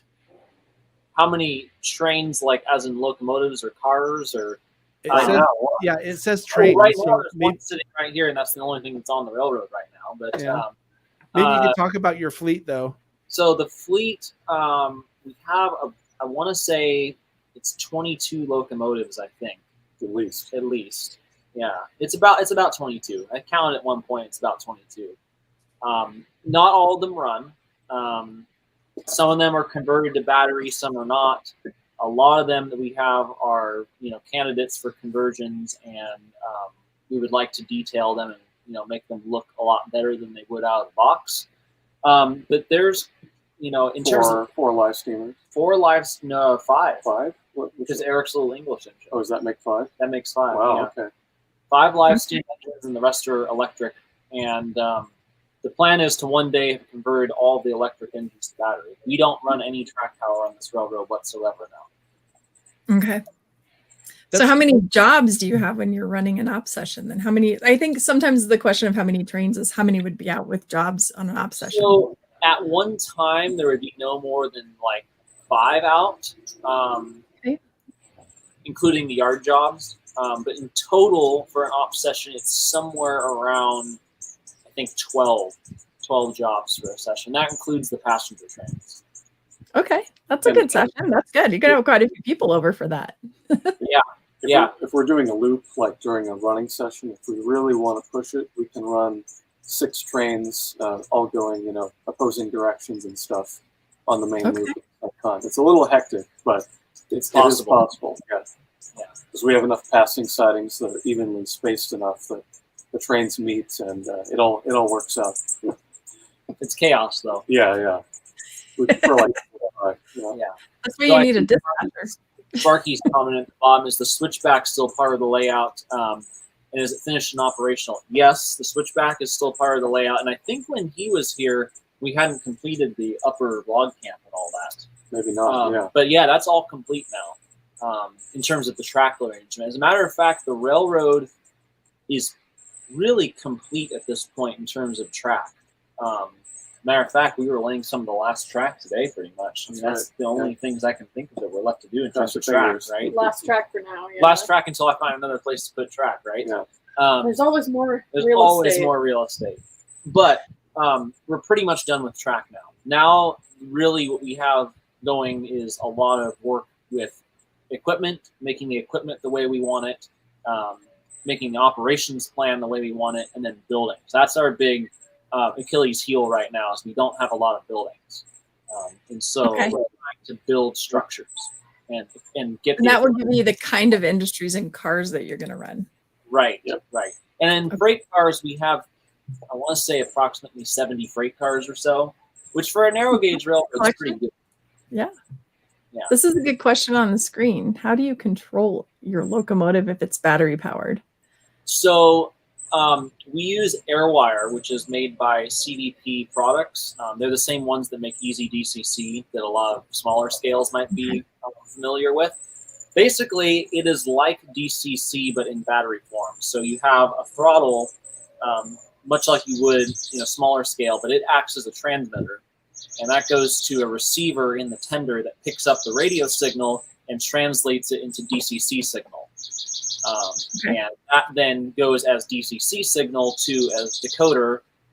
We use Tsunami 2 decoders primarily in our locomotives. We also have a couple of Wow sound decoders and a couple of Phoenix sound decoders, which are slowly getting replaced by more modern sound systems. And so that feeds DCC signals to that, which controls all the lighting and the motor and all that stuff. I'm sorry, I'm laughing because that bird is got to be the happiest. That's the happiest bird on the planet. I knew John was laughing at the bird. I could tell. We're outside at the Garden Railroad. It's Garden Railroad. It's part of the experience. Yeah. You know, it's funny. Dave here is asking the question about whether you have a water tower on the layout. Do you guys remember? Right behind me. Yeah. There's one. Yeah, I'll pull one out and knock it over for him if he wants. Right. So there's an inside for the people watching. Okay, I don't want to just laugh about that. I brought Dave over there. That's Sparky 107 is Dave to me, or Mr. Dave to you. And I brought him over there a few years ago when he was out visiting in the area. And they said, here, Dave, run a train. Dave says, I don't want to run a train because every time I run a train on someone's layout, I break something. And I don't remember who talked him into it, but someone there said, probably me. Yeah, someone says it's an outdoor layout. What could possibly break? So they give him the throttle, whereupon he proceeds to move a locomotive straight into a water tower that I think the spigot was down or something, and it knocked the spigot off. And it wasn't his fault. It just happened to be that the water tower was not fouling the clearance on the track. And it was so funny because I didn't believe him. I did not believe him that he would break something until it happened. Now I'm thinking twice about taking him to other layouts. Well, he's still welcome to run if he wants to. Well, it would not be the worst accident that's happened definitely here. not. Well, you know, since you mentioned the drink yet, so we're waiting for that. We'll make sure he stays away from the water towers from now on. And water features. Yeah, the water features. Yeah. Speaking of bad accidents, what is the worst accident that you ever had on the railroad? Oh my goodness, that's a hard one. Could it be when Charlie singed his eyebrows, or it's between two? It's between two. First one, no, not. Oh, yeah, and okay. There's a lot of them actually. My top two would be there's the Shay we have, this 2-truck Shay, which Eric loves to call the Devil Shay. He hates it. Every time he runs it breaks or something. He was trying to get off the track on a hillside and bumped it, and it went whoop and rolled down the hill and broke the stack off and the headlight off and, all sorts of stuff. It was a mess. But the best one has to be from our friend Charlie. John, you were here for this one, actually, the Fireball Special. Yes. Kids don't play with live steam unless you know what you're doing. Yeah. So our friend Charlie has this little, it's called a Mammoth Brunel. It's a little tiny vertical boiler geared engine. And the live steam engines are fired on butane. And anyone that runs live steam knows that those butane filler valves are super finicky, and you have to get the butane can just right on it to fill it. And so he was filling it, and he just killed the fire. And the thing has a ceramic burner in it, for shooting the gas. And right as he pulls the butane container off the filler valve, a shot of butane came out of it and ignited off the hot burner and proceeded to create for about a half a second this huge fireball that consumed the entire side of the yard over there. Burned Oh his my arm, all his arm hair, all his eyebrows, all the plants got scorched. But he was most concerned about his mustache. Yeah, because his pride and joy is this little waxed mustache. and so he had just enough time to do this to protect his mustache. And First words out of his mouth are, is my mustache okay? Yeah. And Sorry about your yard, but my mustache is okay. with him, and it was an open house. It was a public event, and we had like a lot of like kids around, right? And I came off that hill, backing up away from the fireball, nearly tripped on all the kids, and was like cursing a blue streak because I thought he was going to burn the yard down in front of the kids, no less, I'm sure. Yeah, it was our So those kids were traumatized, and on the way home, they were asking their parents what all those words meant. Exactly. Yeah. We're great influences here. Yeah. I remember the fireball special. It consumed the yard, and it consumed Charlie's face. But his mustache was okay. His mustache was fine. Does he have a handlebar mustache? His wife was a little disappointed the mustache didn't get burned off. But after that event, we actually named that locomotive the Fireball Special in honor of that event. And I think you're going to have I'm having decals made so that they go on the side of it and say Fireball Special on it. That's awesome. Love it. Can you imagine? Yeah, there's been a lot of pretty fun adventures on the Fern Creek in Western. Yeah, or like the pileup that happened on the bottom of the hill when Charlie and Kevin were double heading their little rubies. Or when Charlie and I were double heading the 8 and the mogul, and we derailed, and I accidentally kicked Charlie in the head trying to get to it. Yeah. There's Sounds like an adventure at the Fern Creek in Western. Oh, it's wear a hard hat and come prepared. We always come to we always prepare for an open house. We spend a lot of time getting the track running right and the equipment running right, and then inevitably something happens that we can't predict, and someone brings over a visiting piece of equipment, or something happens the day of, and like the track gets kicked or stepped on or something like that, and then it all hell breaks loose, and then something bad happens. So it is what it is. We're just really lucky. Yeah. It's fun. Yeah. We have a good time here. Oh, yeah. Keeps it interesting. That's good. You got to have fun, or that's what it's all about, is having fun. Yeah. And sometimes the most memorable things are the things that go wrong and things you can laugh about later. Is that you never remember the good days. That's true. This is a pretty good day. Yeah. You guys also, you need cameras rolling all the time so that we can have some good video. Right. You guys have all the have a GoPro on you at like any given moment. Yeah. GoPro on the I think that's what I'm usually there for, to have the camera running most of the time. We've captured some really fun stuff over the years. Yeah, we have. Yeah. John, your YouTube channel is like a constant timeline documentation of the railroad. It's kind of cool, It's like all the big events you're always there for. So every time something happens, you're always there to catch it on camera. Yeah, it is in a way, if you think about it that way. Because I think I've been there through every iteration of track plan that you guys have ever had. Yeah, you have been. And I still am looking forward to someday. I posted a link in the description for the layout tour, but that layout tour was done, I think, 7 years ago. And the layout really is not like that anymore. Really not like that. It's still I couldn't recognize it. Yeah, it's the only thing that it has in common with the videos. It's on the same property, right? I mean, there's nothing else. The front yard. Sounds like you need another layout tour then. Right. Yes. We've we're been hoping when it's all looking really good pre-National Garden Railway Convention, that would be the time to do it. Or afterwards. Yeah, something like that. Mhm. But anyway, so there's a question that just popped up. Is the track just held by ballast like the real thing? So pretty much, although with some modifications.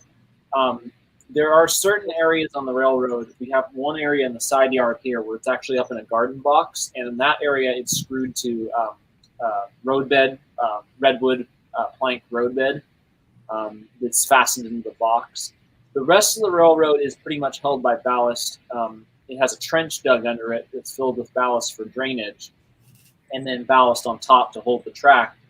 But recently we've actually started gluing the ballast down with cement glue in order to make it even more rigid. So that, yes, the ballast is holding it, but really what's keeping it all together is the cement glue down. we found that's the best way to do things so that we aren't constantly having to reballast the railroad. Okay. There's another question here. Oh yeah, holidays. Do you guys like? That's a great question, Sparky. It's almost like you know something about us.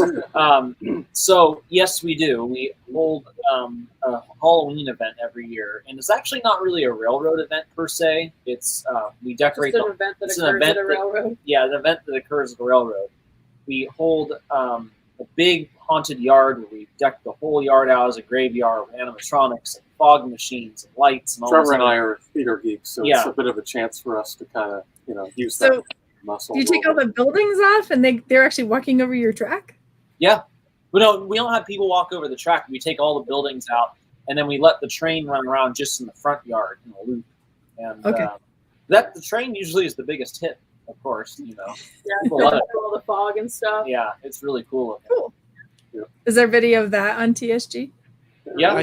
I think I've covered that more than once, actually. Yeah, and that's our most popular event by a long shot. It's like we get somewhere around 1,000 people that come through in a period of 3 hours.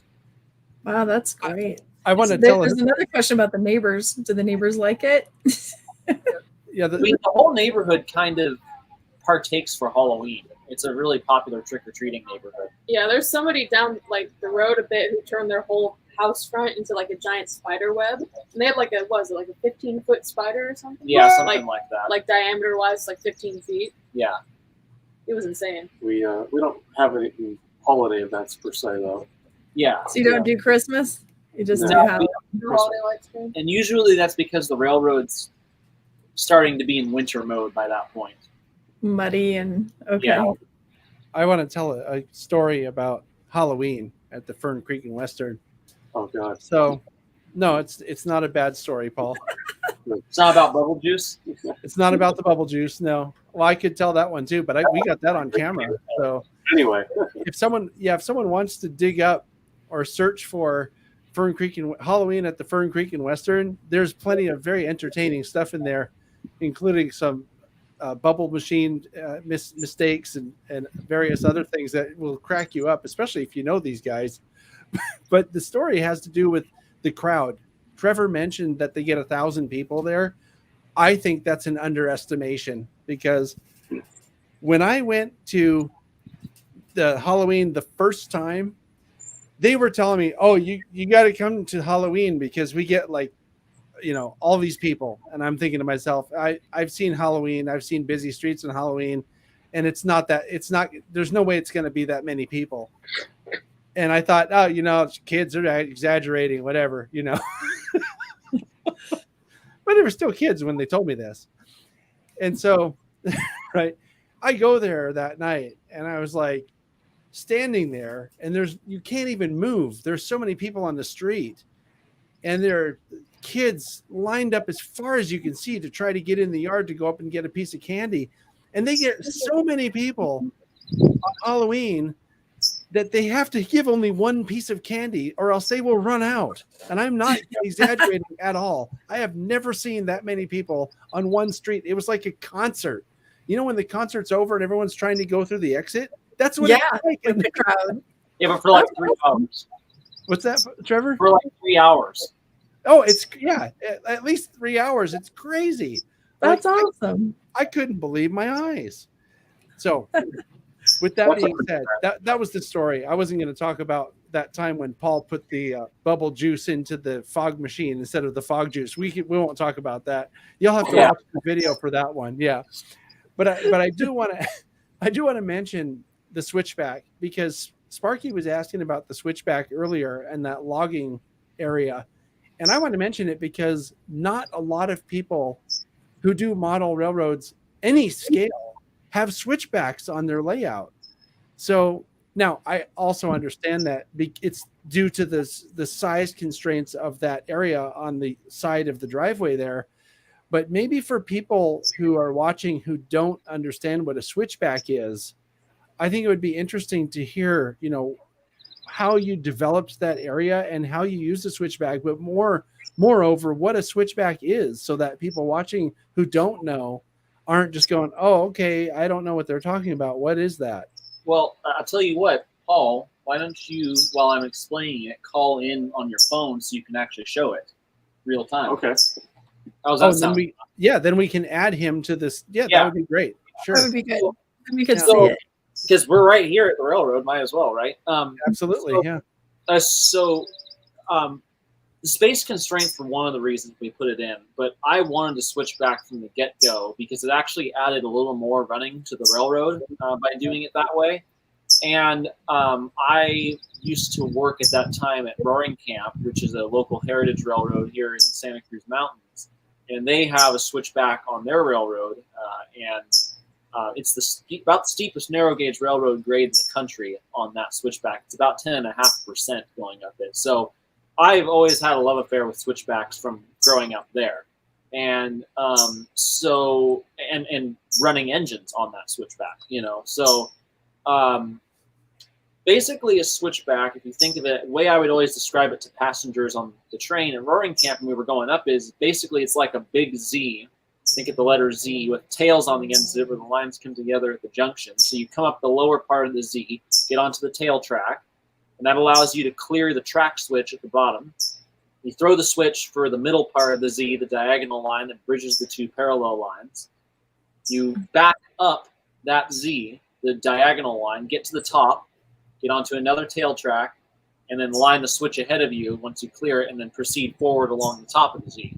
Basically, it's a way to gain elevation, a lot of vertical elevation very quickly without actually having to spin the train around and do circles like a Do the Hilo. radius, the distance of radius curve. Yeah, it's sort of like a wheelchair ramp. If you ever see it go like forward and back and forward instead of just going straight up a grade. Yeah. Here's Here Paul. we have a picture of it here. Can you see this? Yeah. Yeah, There it is. it's All right. nice. Perfect. Here's our. This is the front yard, by the way. This is the Oh, rest nice. of the railroad. And the switchback section is on the right side of the yard when you're looking at it. Oh, it's all choppy. Oh, there we go. Okay. So here's the bottom track, There we go. and up to the right, to the right there is the grade. So I see imagine a Yeah, train inclined. coming in. Sorry, Paul, I want to interrupt. Imagine a train coming into the picture from the top left corner, and now it's all Not from the bottom. He's moving around a lot. Now from the bottom left corner, I'll not move too fast. I But think he's talking, and can't hear us. yeah. Sorry, Paul, go ahead. Okay. Copy. All right. I'll hold it like this. There you go. Oh, I think he's going to hold it steady now. Okay. So imagine someone's. I'll just talk about then. Basically, Go ahead, Trevor. basically the idea of it in a real railroad was to gain a lot of elevation quickly. In our railroad, the reason we did it was it gave a longer run. So because at the very bottom there, bottom left, there's a log camp down there. In the top right, there's another log camp. Basically, instead of going straight from that log camp to the other one, you have to traverse the switchback to get up there. It adds a lot of run time between the two places. And the other thing is it creates vertical distance between the two so that it kind of separates the scenes more in a way. Like it's a visual block to have the elevation difference. So you don't think they're the same place. You feel like they're far away from you. And you got to model vertical in a very narrow space. Very narrow. It's only about 3 feet deep at its widest point. Yeah, it looks really nice. Good job on that. It's really nice. What's cool about that too is, I guess Paul turned it off, is that it's it's functional for a small space, but when the operating scheme is all figured out and completed, I'm 99.9% certain that the final destination for the logs that are, theoretically harvested from that area, they end up on the other side of the driveway, Right. at the mill. So you can take these live loads off of the cars at the mill, walk across the driveway, and set them back onto the cars that are up at the logging area. So it almost restages itself. I mean, it's convenient to restage. We'll put it that way. To It is, restage the loads. but in order to get to the driveway on the other side by rail, you have to go over the entire railroad to get there. The other end. About between the log branch and the main line, it's probably close to 700 feet of railroad you have to go over to get between the two. Yeah, but like in actual, the way the bird flies, it's only like what, 12? Like 12 feet, yeah. Yeah, it's just across. But you got to go all the way from the front yard, down the side yard, round through the backyard, around the house on the other side, down the big hill in the front, and then come into the sawmill. So it would take 20 to maybe 25 at most minutes to get there. Real time. We were just talking about how fun that is in the larger scales because you actually do go a distance with your train. Right. And the nice thing about having the house in the middle of it all is it creates a big view block, so you can't see very many pieces of the railroad at once. So you really do have to follow the train as it goes through these different places. Okay. There's a question for you guys, and I think this is a legitimate question or a legitimate concern, right? Because you're dealing with track and structures and rolling stock and equipment. That's pretty expensive. So how do you guys deal with the whole sort of not getting stuff ripped off?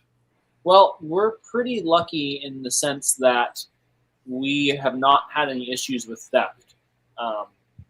Meaning that it's a very low fence in the front yard, and Paul will tell you in a moment about the only issue we've had out because there of the low fence. And but don't try because you're on camera. Yeah.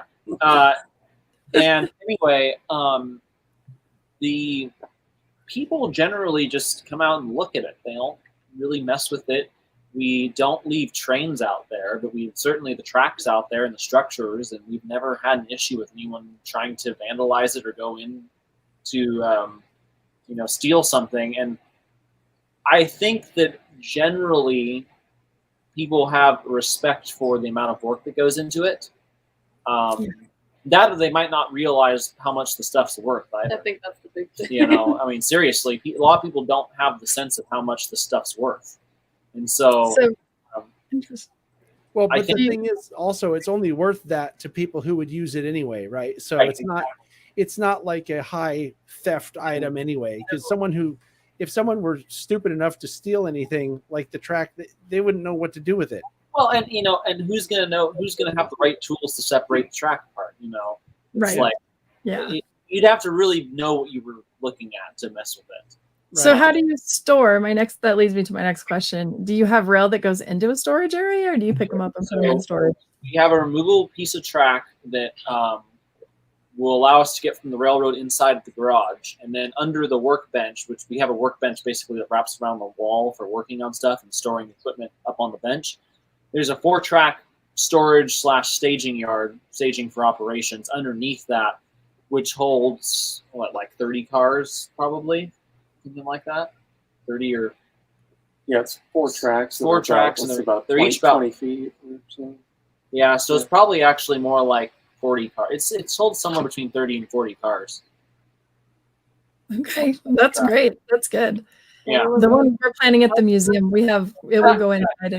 So Sparky's comment actually, what Paul should talk about, the only issue we've ever had with someone coming into the front yard. We have had one uninvited guest. A gentleman one time was hanging around the fence, and he was kind of walking around, and I just walked away and figured he would just walk away eventually. And when I came back, I was in the backyard. And when I came back to the front, he was still there, but he wasn't on the other side of the fence. He was on this side of the fence. He had actually opened the gate and came in. I don't know. It didn't. I'm not sure, but he came in, and he was playing with the little model cows that we had, because apparently, like in the wind or something, they tipped over, and he was like, "I'm fixing the cows. Like I saw they were tipped over, so I'm just fixing the cows." And I'm like, I appreciate that, but this is private property. And so a recent project of mine was drilling holes into the bottom of the cow's hooves and then putting little metal rods into it, so you can just kind of stake them into the ground. No more cow tipping. No more cow. You would have to be very determined to tip the cows, and it might break them if you do. I appreciate the kind thought that he had, but I wouldn't exactly trust his character. the way he was going about it was making me nervous. So, So Yeah, when that- Trevor was talking earlier, a squirrel went across the back fence. oh, Do you have you'll have to go back and watch the video because this little squirrel goes from one side to the other, right across your you fence. have Do you have a squirrel problem? Yeah, bury stuff in the middle of the railroad, dig holes. There's a walnut tree that's located Oh, about 2 houses over that way. So they come find walnuts and they like to bury them. Gophers are a problem. Although skunks, yeah, raccoons. Yeah, the raccoons one time got into the house and chipped a bunch of cars in the staging yard. broke the fog machines. Broke the fog machines because it was right around Halloween. The fog machines have little tubes that go to the fog juice tanks, and I guess they thought they were worms or something, so they bit all the tubes. Actually, I think it's because the glycerin has sugar in it. That could be too, yeah. That's what I think. oh, that's probably true because the raccoon and they have an opposable thumb, so they can really cause some damage. And moles have been an issue in the past, and that's pretty much it. We're in a kind of outskirts of the city, in a fairly residential neighborhood, so we don't really have issues with deer or larger animals like that. The dude did run through the yard though. Off the fence. Oh yeah, we think someone was in the yard who was uninvited at some point because one of the chairs that we're sitting in got moved onto this part of the railroad, and we think someone like hopped the fence or something. We don't know. Possible. Yeah. That's when you need like the virtual rail fan for your. Yeah, we now have security cameras after that. Yeah. Security cameras are good. They'll catch all the good stuff that I'm not there for. Right. So I have a question for you, Paul. How do you tell the difference between the bubble juice and the fog juice? Well, usually you look at the label, and I knew which one was which, but I just knew which one was which. I just didn't know where to correctly put it. Oh, I see. It seems like the fog machine would have a label on the thing where you pour it in. Yeah, labels are labels. They don't mean anything. Yeah. Was it dark? Was it Halloween and it's dark? So. No, it was bright. Yeah, it was real dark that day, huh? In the daylight. Yeah. I'm curious about what your position is now on that railroad, Lauren, because you're kind of new to the whole garden railroad. I mean, you've been coming around for a couple of years to it, but what are your responsibilities? At this point, I'm mostly just in charge of trimming plants and stuff because I'm into houseplants. So I was tasked with being the bonsai trimmer, I guess. So now that it's after spring, everything is overgrown. So I've been going around and cutting all the trees, making them look like trees, more like trees and less like a shrub. Because it's hard to get the scale right for a mini tree compared to like an actual tree. So that's what I've mostly been doing. And recently I've been like up in Oregon with him. I've started doing kit building. So I started building a water tower for the layout also. Yeah. Like scale lumber. Nice. Right. Yeah, water tower. Cool. So That's everyone really cool. everyone has something to do. Who was doing the tree trimming before? Wasn't that your job, Trevor, mostly? That was mostly my job, yeah. Yeah, and I've also helped him with fixing this locomotive, or it's like kind of fixing and modifying locomotives. Basically rebuilding. Yeah. Yeah. The first project we worked on together was the Blockman 2-truck Climax. We're just about wrapping up with now. Just have to weather it pretty much, I think. And letter it, yeah. Weather and letter, yeah. Yeah. But it's really close. Yeah. What do you find, just as, taking care of a garden railroad, is the most challenging part of that? Or you could each take this and explain what your function is there, like what your main job is, and talk about what your biggest challenge is. I'm curious about that. I don't think I've ever asked you that before. Let's start with you. I'm just impatient, so weeding drives me insane. Right? Yeah. I've gotten bored of plants. What about you, Trevor? What's the most challenging part of what you do there? The most challenging part is trying to prioritize what the most important things are to do in the little amount of time we have. 3 months. Yeah. I was going to say the hardest part is not getting your track changes approved because you can't put track everywhere. Yeah. No. The hardest thing is like trying to balance like what is the most important things to do for what our end goals are, or Our intermediate goals, Yeah. I guess. Like, okay, what is most important for doing an ops session? Okay, so what do we need to do in order to actually make this work? We can't all work here at the same time. Yeah. You're in Oregon. Yeah, because so backstory is I recently moved to Oregon, and she is moving there with me this week, at the end of this week, because I took a job up there on another railroad, and so we only get down here about once a month now to work on it.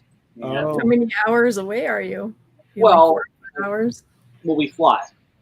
Oh, okay. It's that far. We Okay. fly. So flying would be like a whole 5 hours, Yeah, it's like 4 to 5 hours once you're all including done. driving. And Driving to the airport, driving from the airport to here, and then we come for a couple days and work on it and then go back. And so Paul's here working on it a lot. So is Eric, and we have a couple of other people who come in and work on it, like our friend Daniel and our friend Charlie.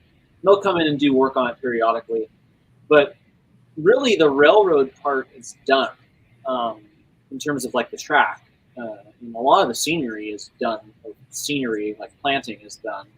Really, the big thing now is, equipment and structures. And Lauren and I, day-to-day maintenance. And so she and I can work on a lot of that up there, and they can work on that down here too. So there's a lot of shipping of stuff now between Oregon and California. We complete locomotives and that sort of thing. A lot of stuff to prioritize. Yes. Yeah. I see. Yeah.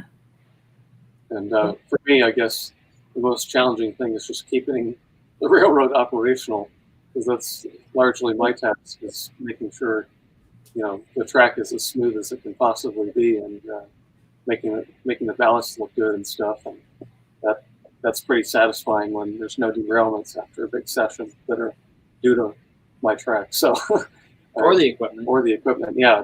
We all work on the equipment too. So it's that's always something I battle with, though. Because track work inside, once you lay it down, unless you have a massive earthquake or something, it's basically the same, or heat warps it or something. But out here, as soon as you lay something, the next week it's not exactly in the same position that you laid it in. So keeping check of everything is very important, because it all kind of modulates as time passes. Yeah. So I would think that weather is a key factor in that, right? Absolutely. Yeah. Sorry, Michelle, I didn't mean to cut you No, off. I was going to say that's definitely a challenge of this scale, of large scale, that you don't see when you build an interior layout. Yeah, it's a little maddening sometimes, because you put in a whole bunch of work on something, and then it just kind of undoes itself over time, and then Just like the real thing. just like the real thing. So Well, see, and we have problems in Colorado in interior layouts because we don't have humidity. okay. But occasionally we'll have a humid day, and that will just destroy your rail going back and forth. And so at the Colorado Model Railroad Museum, Dave put all the track in, and we had one of those days, and he came in and all the track looked like this. I believe it. Yeah. They had to rip it all out, and now we have an entire humidification system that's very expensive to keep 26% humidity in the museum at all times. Wow. So it's a different kind of problem, but it's another challenge. Like that. There's just some things that you can't control. So Trevor and I have learned, and I'm glad we have learned this, that over time, if something happens, you just don't complain about it, just fix it, because there's a lot of things that we can't control that happen. And I think we've kind of built a tough skin about not emotionally attaching ourselves to our work too much, because there's just some things we can't control. But so you're running it exactly like a historic railroad. Well, it moved, so fix it. Yeah, exactly. We are not afraid to rip track. We are not afraid whatsoever.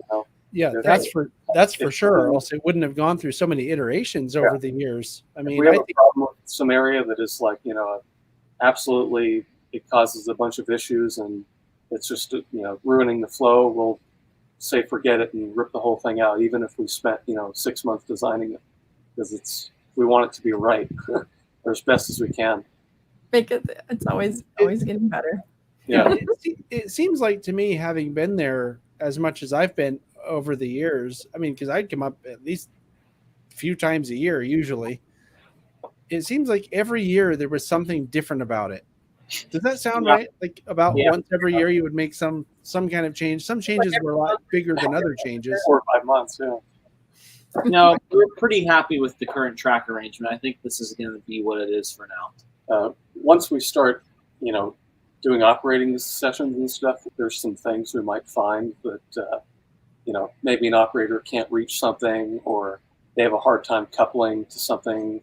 So once we do some operating sessions, it'll tell a little bit more about if the layout track plan functions for that scenario. But right now, for running a loop, it's pretty much perfect. But yeah, the op session might expose some stuff that we couldn't imagine. So right. When you bring people like me and we find things to break, or Sparky, you could bring him over, he'll break something too. So like, one of the first times I came here, they were designing the yard that's back here, and I'm not good at switching in normal scale, let alone for 1-to-1 scale. Size. Yeah, you're better than some people. Yeah, but I had only switched like maybe once in any capacity. No, this was my switching training, wasn't it? It was before you were actually. It was before I was actually a conductor. We trained with model trains. Because I wasn't used to this yard, I didn't know anything about it. I was their guinea pig to figure out what was wrong with it. And so they had me out here not knowing anything about switching or really anything about model trains, trying to switch this yard. So that's really fun. That's fun. That's good. Trevor, Kevin, our friend Kevin would probably ask if Lauren has any trouble with those air hoses. Thanks, John. I appreciate that. Yeah. Sorry, more inside jokes. There's a million inside jokes, and probably even more with you guys having worked at Roaring Camp together. Yeah, it's okay. At least I know how to use 3/4 size couplers, not like Kevin. Yeah, Kevin can't use 3/4 Kevin just size cusses couplers. them out and flips them off and gets mad. I remember one time I was with Kevin, I was running and he was the conductor. We made like 10 attempts at a hook one time. And finally I had to come back there and push the couplers over angrily, and then I backed the train up and got it on the first try. Oh, well then you have something on him that you can give him the business about. The business, yes. Yeah, the business. We're on a family show, so I'm not going to say what I would normally say. All right. Well, this has been interesting and really fun learning more about your railroad. Thanks for coming on and talking to us. Yeah, we'll be getting together here real soon, and we'll talk more. Tomorrow.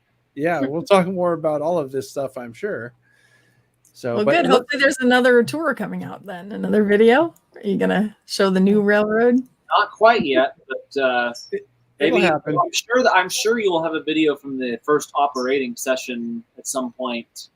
Okay. First operating session is going to be in August. So okay. There you go. Plan. That should be a lot of fun, and knowing that the plan is very much underway. The operating scheme is underway, and this whole railroad is in what's called 1 to 20.3 scale, which is true fine scale narrow gauge. So it's truly 3-foot gauge equipment on the 45 millimeter gauge track, and so it is like about as big as you can get in garden railroading without getting into like the 2-foot gauge stuff on that same track, because the track, all garden railroads use the same gauge of track. Right. The equipment just changes proportionally to the size of the track. Or the equipment changes proportionally and the track stays the same. That's what I meant. And so it's like on the big side of garden railroad stuff. So it's actually like some weight to pull around. And the cars are pretty big, and you actually need helpers in certain parts of the railroad to get up the grades. It's bigger than standard gauge G scale, actually. Yeah. Yeah. Okay. So you don't have a 4% grade like Ray did. We did at one point. Our steepest grade right now is about 3.2%. Yeah. Okay. Is that what it is on the switchback? What? Is that what it is on the switchback? Actually, the switchback probably a lot steeper. That's what I was thinking. Switchback's like 6 or 7%. I guess it counts. But on the map of 3.2, just on that log alignment, we only use geared locomotives. So they have no problem getting it. They have no problem. Yeah. Right. Cool. Well, I'm looking at the clock, and it looks like we're out of time. So I want to thank you all for joining us. Thank you. Yeah. Keep going, Lauren. You're gonna be the Mr. Miyagi pretty soon and just like run that railroad. Yeah. And Do you guys have anything else? Yeah. Do you have anything else to mention before we go? Not really. Follow the Facebook Oh, page. yeah, of course. Follow us on Facebook. Yeah, follow us on Facebook. Like us on Facebook. Yeah, like us on Facebook. do Our Facebook page, just search Fern Creek and Western Garden Railroad. You can find that on Facebook. Or you can go to our website, which is FC&WGRR.com. And there's a whole website about the railroad there with some slightly out-to-date information that I need to update at some point. But definitely gives you links to like videos and stuff like that. And there's just search John's channel for Fern Creek and Western. You will find so many videos that document the railroad, steam ups, open houses, rebuilds, work days, all sorts of stuff. Right. So, Halloween. okay. Halloween, yeah. Halloween. I want to look that up. Cool. All right then. Well, we'll say goodbye to you guys. If you want to hang around here for a few minutes, we'll bring you back after the music and all that. Okay. And, all right. We'll talk to you in a bit. Thank you very much for taking the time to Thanks for participate. having us. All right. And then it was just us again, Michelle. Yeah, it was a good show though. That was really interesting. I learned a lot about garden railroading. So Yeah. And I think that's one of the things that I like doing these for, is because I know there are a lot of people that watch it who don't know the answers to a lot of the questions that we talk about, the topics that we talk about. And it seems like it's a good place for someone who doesn't know things to come on and learn about them, so that when they're in them, in the real world somewhere, they can ask questions that are actually, good questions and not really sound like the newbie that they actually are. So I'm the newbie. I'm always asking the questions. Yeah. The one thing that we didn't get into, and it's probably a good thing, I mean, we kind of did sort of by tangents, get into it, is what G scale is and what garden railroading is. Because if you don't understand the difference between scale and gauge, it can be very confusing. Yeah.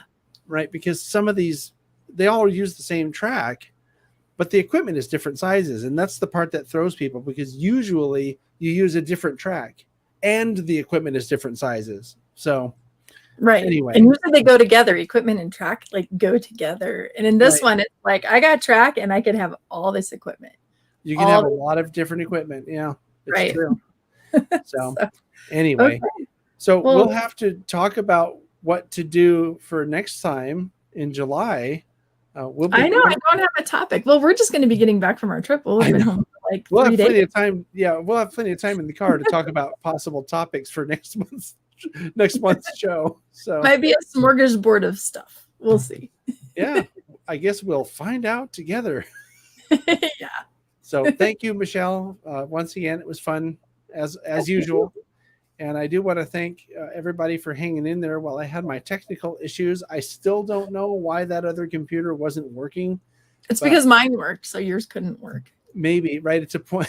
It's like, what do you call that? That's the way this show goes. This is Talking Trains with internet issues. It's a zero-sum game, as in, if yours works, mine can't. If mine works, yours can't. So, exactly. and maybe it's a good thing, because then if they both kind of work, it would really suck. Because at least one of us is always there, so we're good. Yeah. Well, they're better off if you're the one for watching us. Yes, and thanks to the people with the little wrenches next to their names who like to keep the topic on track. That helps too. Mm-hmm. And I do this every time. I forgot to get the music ready. Now the music is ready. Man. Well, I'll say, hey, everybody, don't forget about volunteering for Operation Lifesaver. It's oli.org. That's Operation Lifesaver Inc. oli.org.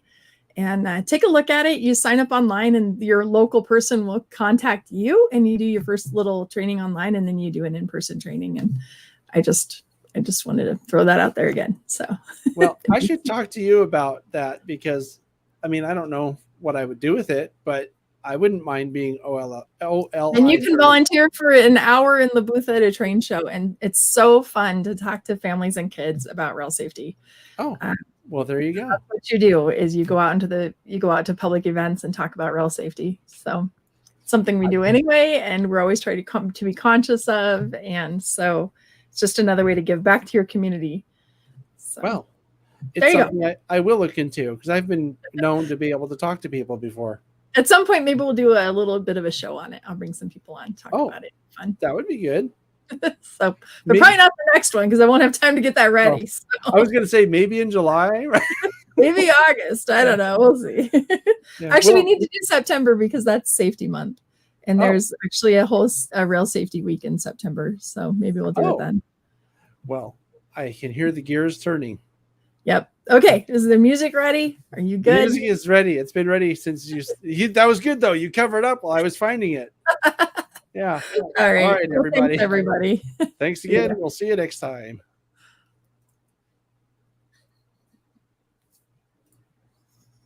Why isn't the music starting? It's not going. We're still live. Oh, here it comes. Sorry about that. Here it is. Hit it. Hit it. Hit it. Who's the guy? Maestro.